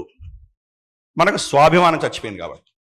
మనల్ని ఈ సిస్టమ్ ఒక ఏమంటారంటే వర్క్ ఫోర్స్ కింద బానిసలుగా తయారు చేసేటువంటి సిస్టమ్ మనకుంది. సిస్టమ్ మనం మార్చలేం, ఎప్పటి నుంచో ఉంది. మేమందరం ఆ సిస్టమ్ నుంచి వచ్చిన వాళ్ళమే కదా. కానీ మనం ఈ స్వదేశీ జాగరణ మంచ్ లాంటివి ఇవన్నీ సంస్థలు వీళ్ళు ఏం చేస్తున్నారు చూస్తే కనుక మనలో ఒక ఇన్స్పిరేషన్ రావాలి. మనం స్వయంగా ఏమైనా చేయొచ్చా, దీనిని మనం ఎలా ముందుకు తీసుకువెళ్ళగలము, నా ప్రాంతంలో ఉన్న సమస్యలకు నేను పరిష్కారం తీసుకురాగలనా? మనకు పక్కన ఉన్నటువంటి నిజామాబాద్లో మనకు పసుపు పండుతుంది. పసుపు బోర్డేదో పెట్టారు, దాన్ని పిండి చేస్తున్నాం, అమ్ముతున్నాం. కానీ అమెరికా ఏం చేస్తున్నాడు, టర్మరిక్ లట్టే అని చెప్పేసి వాడు దానికి పేటెంట్ తీసుకుంటున్నాడు. మనం ఎందుకు చేయట్లేదు? మన దగ్గర ఉన్నటువంటి ప్రోడక్ట్స్ మనం ఎందుకు ముందుకు తీసుకువెళ్ళలేకపోతున్నాము? సమస్యకు పరిష్కారం మీ జనరేషన్ మీరు ఇవ్వాలి. అది అర్థం చేసుకోండి. అలాగే చూస్తే కనుక మన సంస్కృతి ఏంటి? మన సంస్కృతి అన్నది మనం ఒక ఈ ప్రకృతిని, ఈ మొత్తం ప్రపంచాన్ని గౌరవించి దాని మీద ఒక విధమైనటువంటి భక్తి భావన ఉన్నటువంటి సంస్కృతి మనది. కానీ పాశ్చాత్య దేశంలో అలా కాదే. నాకు పునర్జన్మ లేదు, నేను చచ్చిపోతే మళ్ళీ పుడతానో లేదో నాకు తెలియదు, కాబట్టి నేను ఉన్నప్పుడే నేను ఎంత అనుభవిస్తానో అంత అనుభవిస్తాను, నా వచ్చే తరం బాగుపడుతుందా లేదా నాకు అనవసరము అన్నటువంటి పరిస్థితి ఈరోజు. మోర్ దాన్ 1000 స్పీసీస్, 1000 స్పీసీస్ కంటే ఎక్కువ యూరోప్ లో చచ్చిపోయాయి. వాళ్ళ దగ్గర ఏనుగులు ఉండేవి, జిరాఫీలు ఉండేవి, పులులు, సింహాలు ఉండేవి. ఈరోజు యూరోప్ లో ఎక్కడా లేవు. మీకు అన్నింటినీ చంపేసుకున్నారు వాళ్ళు. అటువంటి పరిస్థితి అది. అక్కడైతే మన దేశంలో ఇంకా మిణుకు అంటూ ఈ సంస్కృతి బతికి ఉంది. ఆ సంస్కృతిని కూడా కాపాడవలసిన బాధ్యత మీది. ఈ ప్రకృతితోటి మొత్తం చరాచర సృష్టిని గౌరవించే సంస్కృతి మనం అవలంబించాలి. ఈరోజు మనం ఇంట్లో చూస్తే కనుక 100 ml 150 ml మనం మూత్ర విసర్జన చేస్తాం, యూరినేషన్ వెళ్తాం మనం టాయిలెట్ లో. 5 లీటర్లు 7 లీటర్ల నీళ్ళతో దాన్ని ఫ్లష్ చేస్తాం. ఎంత వాటర్ వేస్ట్ చేస్తున్నాం మనం. సొల్యూషన్ వాడిది, మనకు ఆ సొల్యూషన్ పనికొస్తుందా? ఇంత నీళ్లు వేస్ట్ చేయాలా? దానికి ఏమైనా సొల్యూషన్ తీసుకురావచ్చా? ఆలోచన చేయండి. మా దగ్గర మా తరం అంతా మేమందరం అలాగే బానిసలుగా పనిచేసాం. గూగుల్కి నేను first head of finance, so what, I'm only a employee. కానీ సాయి లాంటి వాళ్ళు, అలాగే మనకు రాజేశ్వరరావు లాంటి వాళ్ళు, వాళ్ళు ఒక సంస్థను తయారు చేసి వాళ్ళు ఎంతో మందికి ఉపాధి కలిగించినటువంటి ఘనత వాళ్ళకున్నది. మీరు అలా తయారవ్వండి. మీలో చాలా మంది రాజేశ్వరరావులు తయారవ్వాలి, మీలో చాలా మంది సాయి కృష్ణలా తయారవ్వాలి. సో మనము మన దేశానికి సంబంధించినటువంటి గౌరవాన్ని ముందుకు తీసుకువెళ్లే ప్రయత్నం మీరు చేయాలి. ఎప్పుడు మన దేశం ఏంటో, మన ధర్మం ఏంటో, మన సంస్కృతి ఏంటో తెలుసుకున్నప్పుడే మీకు స్వాభిమానం వస్తుంది. స్వాభిమానం లేని దేశం బానిసలుగానే ఉంటారు. అటువంటి పరిస్థితి నుంచి మనం బయటికి రావాలి. లాస్ట్కి కంక్లూజన్గా నేనేం చెప్తానంటే, ఫస్ట్ నా అనుభవం ఇది. గతంలో నేను కాలేజెస్లో వెళ్ళి మాట్లాడినప్పుడు క్వశ్చన్ ఆన్సర్ సెషన్ ఉంటుంది. క్వశ్చన్ ఆన్సర్ సెషన్లో ఫస్ట్ ప్రశ్నలు అడగండి అంటే ఎవరు లేరు. ఫస్ట్ భయం, ఏం అడిగితే ఏం ప్రాబ్లమో ఫస్ట్ ఎవరు మాట్లాడరు. మీలో ఎంబీఏ స్టూడెంట్స్ ఉన్నారు. ఎంబీఏ తర్వాత మీరు రేపు you going to face people. కంపెనీలో మనుషులను ఫేస్ చేయాలి. ఎలా మాట్లాడాలో తెలియకపోతే మీరు ఎలా స్టేజ్ ఫియర్ ఉంటే పరిస్థితి ఏంటి? ప్రపంచంలో ఎలా ఉంటారు మీరు? ఫస్ట్ ఎవరు ప్రశ్నించారు. ఒక్కరెవరైనా ధైర్యం చేసి ప్రశ్నలు అడిగితే జనరల్ గా చూశాను నేను, మనకు మిగతా వాళ్ళందరూ కూడా వెనక్కి తప్పించుకునేటువంటి ప్రయత్నం చేస్తారు. మహా అంటే ఒకరిని మాట్లాడినిస్తారు, మీది ఎవరో మాట్లాడరు. అలా కాదు, మనలో ఆ పార్టిసిపేషన్, మనలో ఉన్న స్వాభిమానాన్ని మనం నిద్ర లేపాలి. స్వాభిమానం లేనప్పుడు జీవోత్సవాల్లా ఉంటాం. అంటే మనం కూడా ఒక బానిసల్లాగానే ఉంటాం. ఆ పరిస్థితి కాకుండా ఒక గౌరవప్రదమైనటువంటి గర్వమైనటువంటి ఒక సంస్కృతిగా దేశంగా తయారవ్వాలంటే మీలోని ఆ ధైర్యాన్ని మీరు బయటికి తీసుకురావాలి. ఆ ప్రయత్నమే స్వదేశీ జాగరణ మనం చేస్తున్నది. దానిలో మీరు భాగస్వాములై నేర్చుకొని రాబోయే తరాలకి ఇటువంటి అంశాలు తీసుకువెళ్ళండి, ఇన్నోవేషన్ తీసుకురండి. ఈరోజు ఆపర్చునిటీస్ విపరీతంగా ఉన్నాయి. ఒక ఎగ్జాంపుల్ ఇస్తాను మీకు. హైదరాబాద్ లో ఒక కంపెనీ, నాకు తెలిసిన కంపెనీ, ఒక ఆయన మనకు సోల్డరింగ్ రాడ్స్, మీరందరూ సోల్డరింగ్ రాడ్స్ చూసే ఉంటారు కదా. సోల్డరింగ్ రాడ్స్ గతంలో మన దేశంలో ఎలా ఉండేవంటే, చిన్న ఒక ఏదో మెటల్ తీసుకుందాం, కాపర్ తీసుకుందాము, ఐరన్ తీసుకుందాము, లేదా ఇంకేదైనా ఫిలమెంట్ తీసుకుందాము, దాని యొక్క సైజ్ ఆఫ్ వైర్ బట్టి హీట్ ఏదో ఫిక్స్ అయ్యేది. ఒక్కటే హీట్ తోటి వాళ్ళు సోల్డరింగ్ చేసేటువంటి మెషిన్స్ మన దగ్గర ఉండేవి. ఇస్రో కానీ లేదా మన డిఆర్డిఓ కానీ డిఫెన్స్ కానీ వాళ్ళకి కావాల్సినటువంటి హీట్ వేరియేషన్స్ ఉంటాయి. కొన్నిటికి 100 degrees కావాలి, కొన్నిటికి 1000 degrees కావాలి, కొన్నిటికి 500 degrees కావాలి. ఈ టెంపరేచర్ కంట్రోల్ చేసే సోల్డరింగ్ రాడ్స్ మన దేశంలో లేవు. ఇంత చిన్న విషయం, అది ఇంపోర్ట్ చేసుకునేవాళ్ళం. ఒక హైదరాబాద్ బేస్డ్ కంపెనీ ఈ యొక్క హీట్ కంట్రోల్డ్ సోల్డరింగ్ రాడ్స్ తయారు చేశారు. అంటే ప్రాబ్లం కనుక్కున్నారు, ఎక్కడ ప్రాబ్లం ఉంది, దీన్ని మనం ఏం సొల్యూషన్ తీసుకురావచ్చు. అది మన పరిస్థితి. అలాగే మన దేశంలో ఈ గల్వాన్ ఘటన, ఇందాక సాయి చెప్పారు కదా, గల్వాన్ ఘటన జరిగి కొల్నల్ సంతోష్ బాబు గారి బలిదానం అయిన తర్వాత వాళ్ళు గన్స్ తీసుకురాలేదు, మన గద లాంటిది తీసుకొచ్చి దాంట్లో ముళ్ళ వైర్ చుట్టి మనల్ని చంపారు వాళ్ళు. దానికి కౌంటర్ గా మనం ఏం చేసామంటే, లక్నో బేస్డ్ ఒక కంపెనీ, కుమార్ ఉద్యోగ్ అని చెప్పే ఒక కంపెనీ, వాళ్ళు త్రిశూలము తర్వాత గ్లౌస్ తయారు చేశారు. కంపెనీ మన దేశంలో ఇన్వెన్షన్ అది. ఆ గ్లౌస్ ఎవరైనా కొడితే కనుక వాళ్ళకి 1000 volt షాక్ కొట్టి పడిపోతారు వాళ్ళు. త్రిశూలంతో కొడితే కనుక వాళ్ళు షాక్ కొట్టి పడిపోతారు. అంటే ఆల్టర్నేటివ్స్ తీసుకొచ్చాం మనం. అంతవరకు మన దగ్గర డ్రోన్ టెక్నాలజీ లేదు. ఈ రోజు దేశంలో విపరీతంగా డ్రోన్ టెక్నాలజీ వచ్చింది. సివిలియన్ పర్పసెస్ కావచ్చు, ఈవెన్ మన కమర్షియల్ పర్పసెస్ కావచ్చు. ఈరోజు ఫిల్మ్స్ కానీ వెడ్డింగ్స్ పెండల్లో కానీ అన్నిట్లో చూస్తున్నాం మనం. డిఫెన్స్ రంగంలో వచ్చింది swarm technology. Saikrishna challenge national stub లో నేను ఇంకొక ప్రోగ్రామ్ కూడా చేస్తున్నాను, డిఫెన్స్ రౌండప్ అని చేస్తున్నాను. అది మీరు చూసారంటే కనుక ఈ యొక్క ఆపర్చునిటీ గురించి మీకు అర్థమవుతుంది. ఎన్ని డ్రోన్స్ తోటి ఉన్న అప్లికేషన్స్ అన్ని మనం అర్థం చేసుకోవచ్చు. మీకు ఆపర్చునిటీస్ ఉన్నాయి. మీరు పుస్తకాలు చదివేసి ఎగ్జామ్లో మగప్ చేసి రాసి సర్టిఫికేషన్ తెచ్చుకొని ఆ సంవత్సరం ఏం జరిగిందో మర్చిపోకుండా, అది మర్చిపోయే సంస్కృతి నుంచి బయటపడి దేశం గురించి ఆలోచన చేయండి, ఈ దేశపు సంస్కృతి గురించి ఆలోచన చేయండి, మన భవిష్యత్తు గురించి ఆలోచన చేయండి. మన పెద్దలు, మన పూర్వీకులు ఎంతో మంది కృషి చేసి కష్టపడి వాళ్ళ మీద ఎవరో వచ్చి పరిపాలన చేసినా, బానిసత్వంలో ఉన్నా వాళ్ళ స్వాభిమానము గౌరవము నిలబెట్టుకొని మనకు ఈ సంస్కృతిని మనకు అప్పచెప్పారు. మనకు ముందుకు తీసుకువెళ్ళవలసిన బాధ్యత మన మీద ఉన్నది. ఆ బాధ్యతను అంతా కూడాను మీరు నిర్వహిస్తారు. ఈ దేశాన్ని ఉన్నత స్థానానికి, ప్రపంచ గురుస్థానానికి తీసుకువెళ్తారని భావిస్తూ ముగిస్తున్నాను. స్వస్తి. ఎవరైనా కూడా మనకు జీవితంలో సక్సెస్ఫుల్గా ఉండాలంటే మనిషికి కావాల్సింది మనకు ముఖ్యంగా ఇప్పుడు సురేష్ గారు చెప్పినట్టు డిసిప్లిన్ చాలా ముఖ్యం. మీరు డిసిప్లిన్కి మార్కులు వేసుకున్నారా ఎప్పుడన్నా? డిసిప్లిన్ రాసుకొని ఏకు 1, బికు 2, సికు 3, డికు 4 అట్లా డిసిప్లిన్ రాసుకొని సార్ మార్క్స్ వేసుకోండి. ఎంత వస్తాయి టోటల్? డిసిప్లిన్కి మార్కులు వేసుకుంటే టోటల్ ఎంత వస్తాయి మీరు ఒకసారి చూసుకోండి. 100 మార్క్స్ వస్తాయి. డి అంటే 4 అట్లా వేసుకోండి. అవి అంటే ఎంత వస్తుందో దాని ప్రకారంగా చూసుకోండి. ఎవరికైతే 100 మార్క్స్ వస్తారో వాళ్ళు జీవితంలో, ఎడ్యుకేషన్లో, దేనిలో కూడా సక్సెస్ఫుల్ ఉంటారు. అందుకొరకు మనిషికి కావాల్సింది ఫస్ట్ డిసిప్లిన్. డిసిప్లిన్ ఉంటే మనం తప్పనిసరి సక్సెస్ అయ్యేందుకు ఆస్కారం ఉంది. రెండోది టైం మేనేజ్మెంట్. మీ అందరు తెలుసు, బస్ స్టాండ్లో బిచ్చగాడు నుంచి మొదలు పెడితే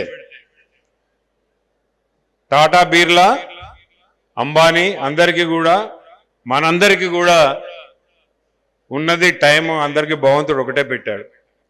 అందరికి ఉండేది 24 గంటలే, అంతే కదా. రోజుకు బాగా డబ్బులు సంపాదించే వాళ్ళకైతే ఎక్కువ టైం ఉందా? బస్ స్టాండ్లో అడక తినడానికి ఏమన్నా తక్కువ టైం ఉందా? లేదు. అందరికీ కూడా 24 గంటల టైం. టైమును ఏ విధంగా సద్వినియోగం చేసుకోవాలి, మన ప్లానింగ్ ఎట్లా ఉండాలి, ఏం చేస్తే బాగుంటుందని చెప్పి మనం ఆలోచించుకున్నప్పుడు మరి తప్పనిసరి అందరు కూడా సక్సెస్ అయ్యేందుకు ఆస్కారం ఉంది. భగవంతుడు అందరికీ తెలివి పెట్టిండు. కొంతమందికి తక్కువ తెలివి పెట్టి, కొంతమందికి ఎక్కువ తెలివి పెట్టలే. అందరికీ కూడా తెలివి ఉంది, అందరికీ కూడా అవకాశాలు ఉంటాయి. ఆ అవకాశాలను సద్వినియోగం చేసుకోవాలి, తెలివిని ఉపయోగించుకోవాలి. ఏ పద్ధతిగా మనం చదివితే మనము ఫస్ట్ రాగలుగుతామని చెప్పి మనం అనుకున్నప్పుడు మరి ఆ టైమును ఆ విధంగా సద్వినియోగం చేసుకుంటే ప్రతి ఒక్కరు కూడా సక్సెస్ అయ్యేందుకు ఆస్కారం ఉంది. ఒకటే చిన్న సంఘటనతోని నేను డైరీకి రావడం జరిగింది. యాక్చువల్గా నేను అగ్రికల్చర్ బీఎస్సీ హైదరాబాద్లో కంప్లీట్ చేసిన 1978వ సంవత్సరంలో మాది అగ్రికల్చర్ బీఎస్సీ అయిపోయింది. అయిపోయిన తర్వాత పోస్ట్ గ్రాడ్యుయేషన్ చేయాలన్నా, గ్రామంకి పోయి వ్యవసాయం చేయాలన్నా, ఇంకేం చేయాలని చెప్పి ఆలోచించుకునే తరుణంలో మా గ్రామానికి వెళ్ళినప్పుడు అప్పుడే 1981లో ఎలక్షన్స్ వచ్చినాయి, గ్రామ పంచాయతీ ఎలక్షన్స్. అప్పుడు తీవ్రవాదం బాగుంది. బహుశా మీరందరూ కొంతమంది పుట్టలేదు కావచ్చు. అటు పీపుల్స్ వారు, ఇటు చంద్రపుల్లారెడ్డి వర్గాలు తీవ్రంగా కొట్లాడేటువంటి పరిస్థితుల పట్ల గ్రామంలో ఉన్నటువంటి ప్రతి ఒక్క సభ్యుడు నన్ను ఏకగ్రీవంగా సర్పంచ్ చేశాను. ఏకగ్రీవంగా సర్పంచ్ చేస్తే ఈ ఏదైతే పీపుల్స్ వారు కావచ్చు, చంద్రపుల్లారెడ్డి వర్గం వాళ్ళు వ్యతిరేకించినా కూడా వాళ్ళకు భయపడకుండా నన్ను సర్పంచ్ చేసింది. మరి నా కొరకు ఇంత వీళ్ళు కష్టపడ్డారు, మరి వాళ్ళ కొరకు మనం ఏదైనా చేయాలి కదా అని చెప్పి అప్పుడు నేను గ్రామంలో ఉన్నటువంటి పరిస్థితులు ఏంది వాటిని కూడా అన్ని అవగాహన చేసుకొని ఏ విధంగా చేస్తే విలేజ్ డెవలప్ అవుతుందని చెప్పి ఆలోచించి చేసినప్పుడు మళ్ళీ 1988లో మళ్ళీ ఎలక్షన్స్ వస్తే మళ్ళీ రెండోసారి కూడా నన్ను యునానిమస్ సర్పంచ్గా చేయడం జరిగింది. అంటే 14 సంవత్సరాలు నేను గ్రామంలో సర్పంచ్ చేసినప్పుడు మా ఇంటి పక్కపొంటి ఉన్నటువంటి ఒక కుటుంబంలో చిన్న సంఘటన జరిగింది. వాళ్ళ ఫాదర్ హాస్పిటలైజ్ అయితే అప్పుడు 5,000 రూపాయలు ఖర్చు అయినాయి హాస్పిటల్కి. ఈ 5,000 రూపాయల ఖర్చును వాళ్ళ అప్పును తీర్చేందుకు దాదాపు 3-4 సంవత్సరాలు ఆ కుటుంబం కష్టపడ్డది. వాళ్ళకు ఉన్నటువంటి జాగా 20 గుంటల లోపట్ల వాళ్ళు కాపాడుకోవాలి, వాళ్ళ ఖర్చులు ఎలా తీసుకోవాలి, వాళ్ళ పిల్లలు చదివించుకోవాలి, ఈ అప్పులు కట్టుకోవాలనంటే చాలా కష్టపడేటువంటి విషయాలు నేను సర్పంచ్ ఉన్నప్పుడు చూశాను. అప్పుడు నాకు అనిపించింది, వ్యవసాయదారుడు ఒక వ్యవసాయాన్ని నమ్ముకుంటుండు, వ్యవసాయదారునికి ఆల్టర్నేట్ సోర్స్ ఆఫ్ ఇన్కమ్ అంటే వ్యవసాయంగా అనుబంధంగా ఉన్నటువంటి ఏ పరిశ్రమ అయితే రైతుకు ఉపయోగపడుతుంది అని చెప్పి నేను అన్ని కూడా స్టడీ చేయడం జరిగింది. అటు పాడి పరిశ్రమ గురించి స్టడీ చేసినాను, షీప్ గురించి స్టడీ చేసినాను, పోల్ట్రీ గురించి స్టడీ చేసినాను, అగ్రికల్చర్ ప్రోడక్ట్ అయినటువంటి వెజిటేబుల్స్ గురించి కూడా చూసినాను. ఇవన్నీ చూస్తే కూడా ఒక్క పాడి పరిశ్రమే రైతుకు ఆర్థికంగా అభివృద్ధి చెందేందుకు ఆస్కారం ఉంటుందని చెప్పి అనుకొని వెనకడ పెద్దలు ఏమన్నారు, పాడి పంట అన్నారు. పంట పాడి అనలేవాళ్ళు, పాడి పంట అన్నారు. ఏ ఇంట్లోనైతే పాడి ఉంటుందో ఆ ఇంట్లో పంటలు బాగా పండుతుందనే ఉద్దేశం. సో దాన్ని దృష్టిలో పెట్టుకొని అప్పుడు నేను ఈ డైరీకి రావడం జరిగింది. మేము తీసుకున్నప్పుడు 1997 కోఆపరేట్ యాక్ట్ కింద, ఏపీ కోఆపరేట్ యాక్ట్ కింద రిజిస్ట్రేషన్ చేసుకున్నప్పుడు కేవలము జిల్లా మొత్తం లోపట్ల 12,000 లీటర్లు పాలు ఉత్పత్తి అవుతుండే. దానిలో అమ్మకాలు ఓన్లీ 4,000 లీటర్లే ఉండే.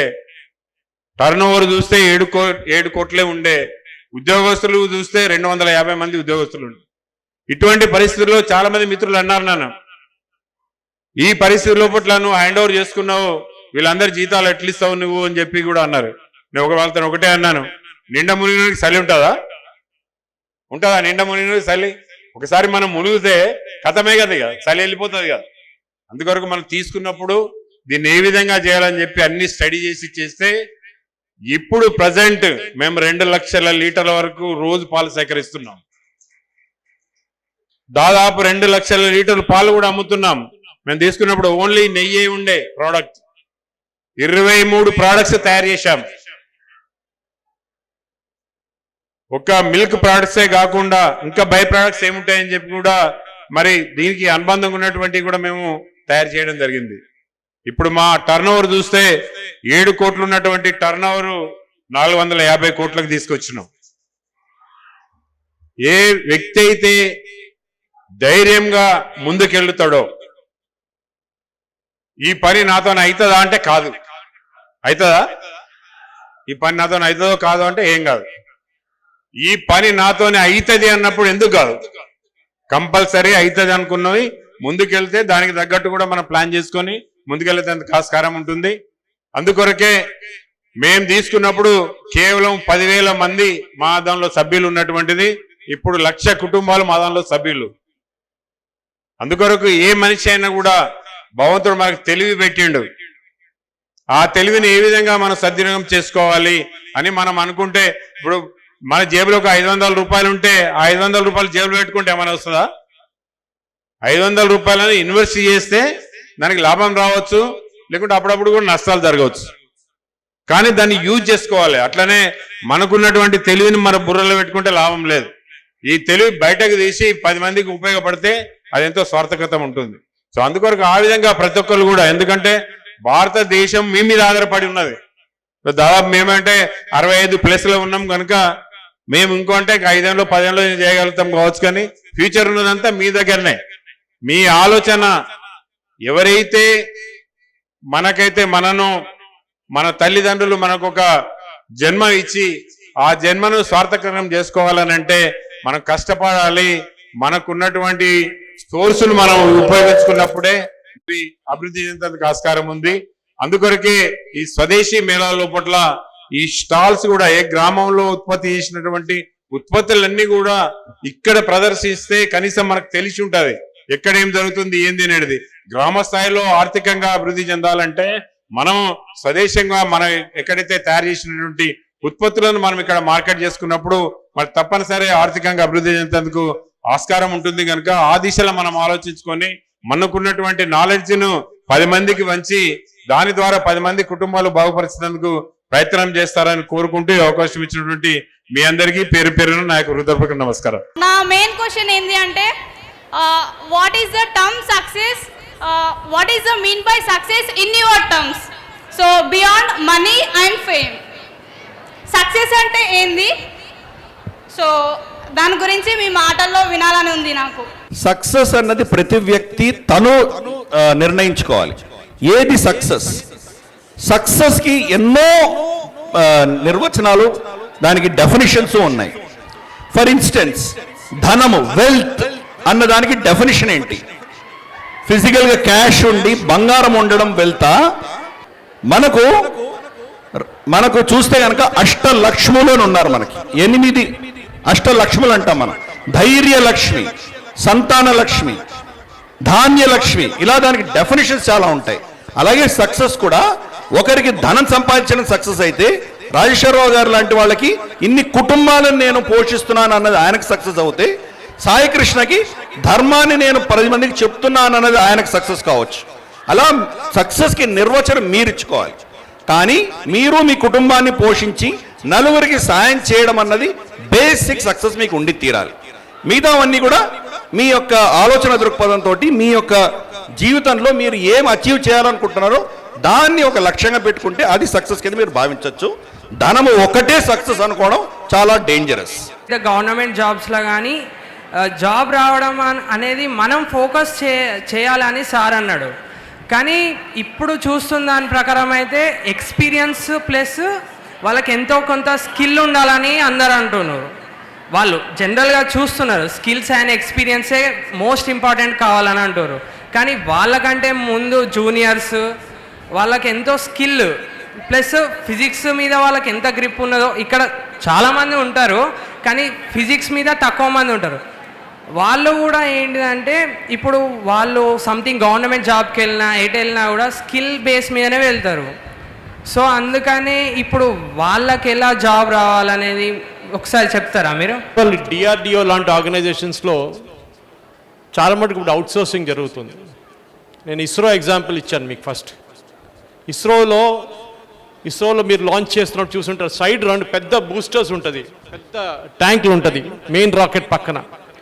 అది హైదరాబాద్లో శంషాబాద్ దగ్గర శ్రీ వెంకటేశ్వర ఏరోస్పేస్ అని చెప్పి కంపెనీ తయారు చేస్తారు. ఇస్రో కాదు తయారు చేసేది. ఇస్రోలో ఉన్న పిఎస్ఎల్వి రాకెట్ కానివ్వండి, ఏ రాకెట్ అయినా దాంట్లో 70 నుంచి 80% బయట నుంచి వస్తుంది. అంటే మన దేశంలోనే తయారై వస్తుంది. వాళ్ళు ఓన్లీ ఇంటిగ్రేట్ చేస్తారు. సో మీకు ఫస్ట్ ఆఫ్ ఆల్ స్కిల్ చాలా ఇంపార్టెంట్. సార్ కూడా చెప్పారు, చాలామంది చెప్పారు, స్కిల్ గురించి చెప్పారు. మీరు నేను నేర్చుకుంటున్నారని ఇంపార్టెంట్ కాదు, మీరు ఏం నేర్చుకున్న తర్వాత దాన్ని ఎట్లా ఉపయోగించారని చాలా ఇంపార్టెంట్ ఉంటుంది. మీరు ఏ ఇండస్ట్రీకి వెళ్ళి నేర్చుకుంటారు, ఇంటర్న్షిప్ ఎక్కడ చేస్తారు, దాన్ని బట్టి వాళ్ళు మీకు ప్రాజెక్ట్స్ ఇవ్వచ్చు. ఇప్పుడు గవర్నమెంట్ ఉద్యోగం రావాలని కాదు, డిఆర్డిఓలో పనిచేసే చాలామంది కాంట్రాక్చువల్ ఎంప్లాయీస్ ఉంటారు, కన్సల్టెంట్స్ ఉంటారు. సో వాళ్ళకి ఏంటంటే నాలెడ్జ్, పుస్తకం చదివే కాదు చెప్పే పుస్తకం కన్నా ఎక్కువ ఏం చదివారు మీరు, అది చాలా ఇంపార్టెంట్ ఉంటుంది. ఆ నాలెడ్జ్ అక్వైర్ చేయడం చాలా ఇంపార్టెంట్. మీరు ఒక డిఆర్డిఓ కానీ ఏ ఆర్గనైజేషన్, డిఆర్డిఎల్ కానివ్వండి, డిఎల్ఆర్ఎల్ కానివ్వండి, ఎక్కడ వెళ్ళినా కానీ, మీ భారత్ డైనమిక్స్ వెళ్ళినా కానీ మీ నాలెడ్జ్ ప్రజెంట్ చేయగలరా, 10 మంది ముందు మీరు నిలబడి మాట్లాడగలరా, మీరు కాన్సెప్ట్ ఎక్స్ప్లెయిన్ చేసి దాన్ని డిఫెండ్ చేయగలరా, అది చాలా ఇంపార్టెంట్ ఉంటుంది. అది నేర్చుకోండి ఫస్ట్. దానికి మీకు 5 నిమిషాలు దొరికితే కూడా 5 నిమిషాల్లో మీరు ఏదో ఫోన్లో ఏదో వీడియో చూడడం కాదు, మీరు నేర్చుకోండి, అది చదువుకోండి. ఇప్పుడు మనం లాస్ట్ జనరేషన్, ఈ స్టేజ్ మీద కూర్చున్న లాస్ట్ జనరేషన్ పేపర్ చదువుతున్నారు, న్యూస్ పేపర్ చదువుతున్నారు. ఇప్పుడున్న జనరేషన్ అసలు న్యూస్ పేపర్ ముట్టట్లేదు. అది ఒక చాలా డేంజరస్ ఫినామినన్. అది మీరు న్యూస్ పేపర్లో వచ్చే న్యూస్ చదవకుండా మీరు ఒక క్యాంపస్ ఇంటర్వ్యూ కానీ, మీరు అదే ఉద్యోగం వచ్చిన తర్వాత కూడా మీరు ప్రమోషన్కి వచ్చినప్పుడు మీకు ఆ నాలెడ్జ్, ఆ స్కిల్ లేకుంటే మీకు అసలు ఏం పనికిరాదు. మీరు కూడా అక్కడే ఉండిపోతారు, ఎక్కడ ఉన్నారో అక్కడే ఉండిపోతారు మీరు. దానికోసం నేను సజెస్ట్ చేశాను, మీరు ఇక్కడి నుంచి బయటికి వెళ్ళి నేర్చుకోండి, ఫీల్డ్ విజిట్స్ చేయండి, ఇండస్ట్రియల్ విజిట్స్ చేయండి. చాలామంది ఉన్నారు, పేదవాళ్ళు ఉన్నారు ఇక్కడ, వాళ్ళు చెప్పిస్తారు ఎట్లా చేయాలని చెప్పి. ఒక కంపెనీకి వెళ్ళి నేర్చుకోండి. నేను ఎగ్జాంపుల్ ఇచ్చాను, వెంకటేశ్వర ఏరోస్పేస్, అక్కడ వెళ్ళండి, ఆయన ఎంత బాగా ఎక్స్ప్లెయిన్ చేస్తారంటే, సాయి కృష్ణ గారు నేషనల్ స్టాఫ్ స్టూడియోలో వచ్చి మాట్లాడారు, ఒక లాంచ్ తర్వాత వచ్చి మాట్లాడారు.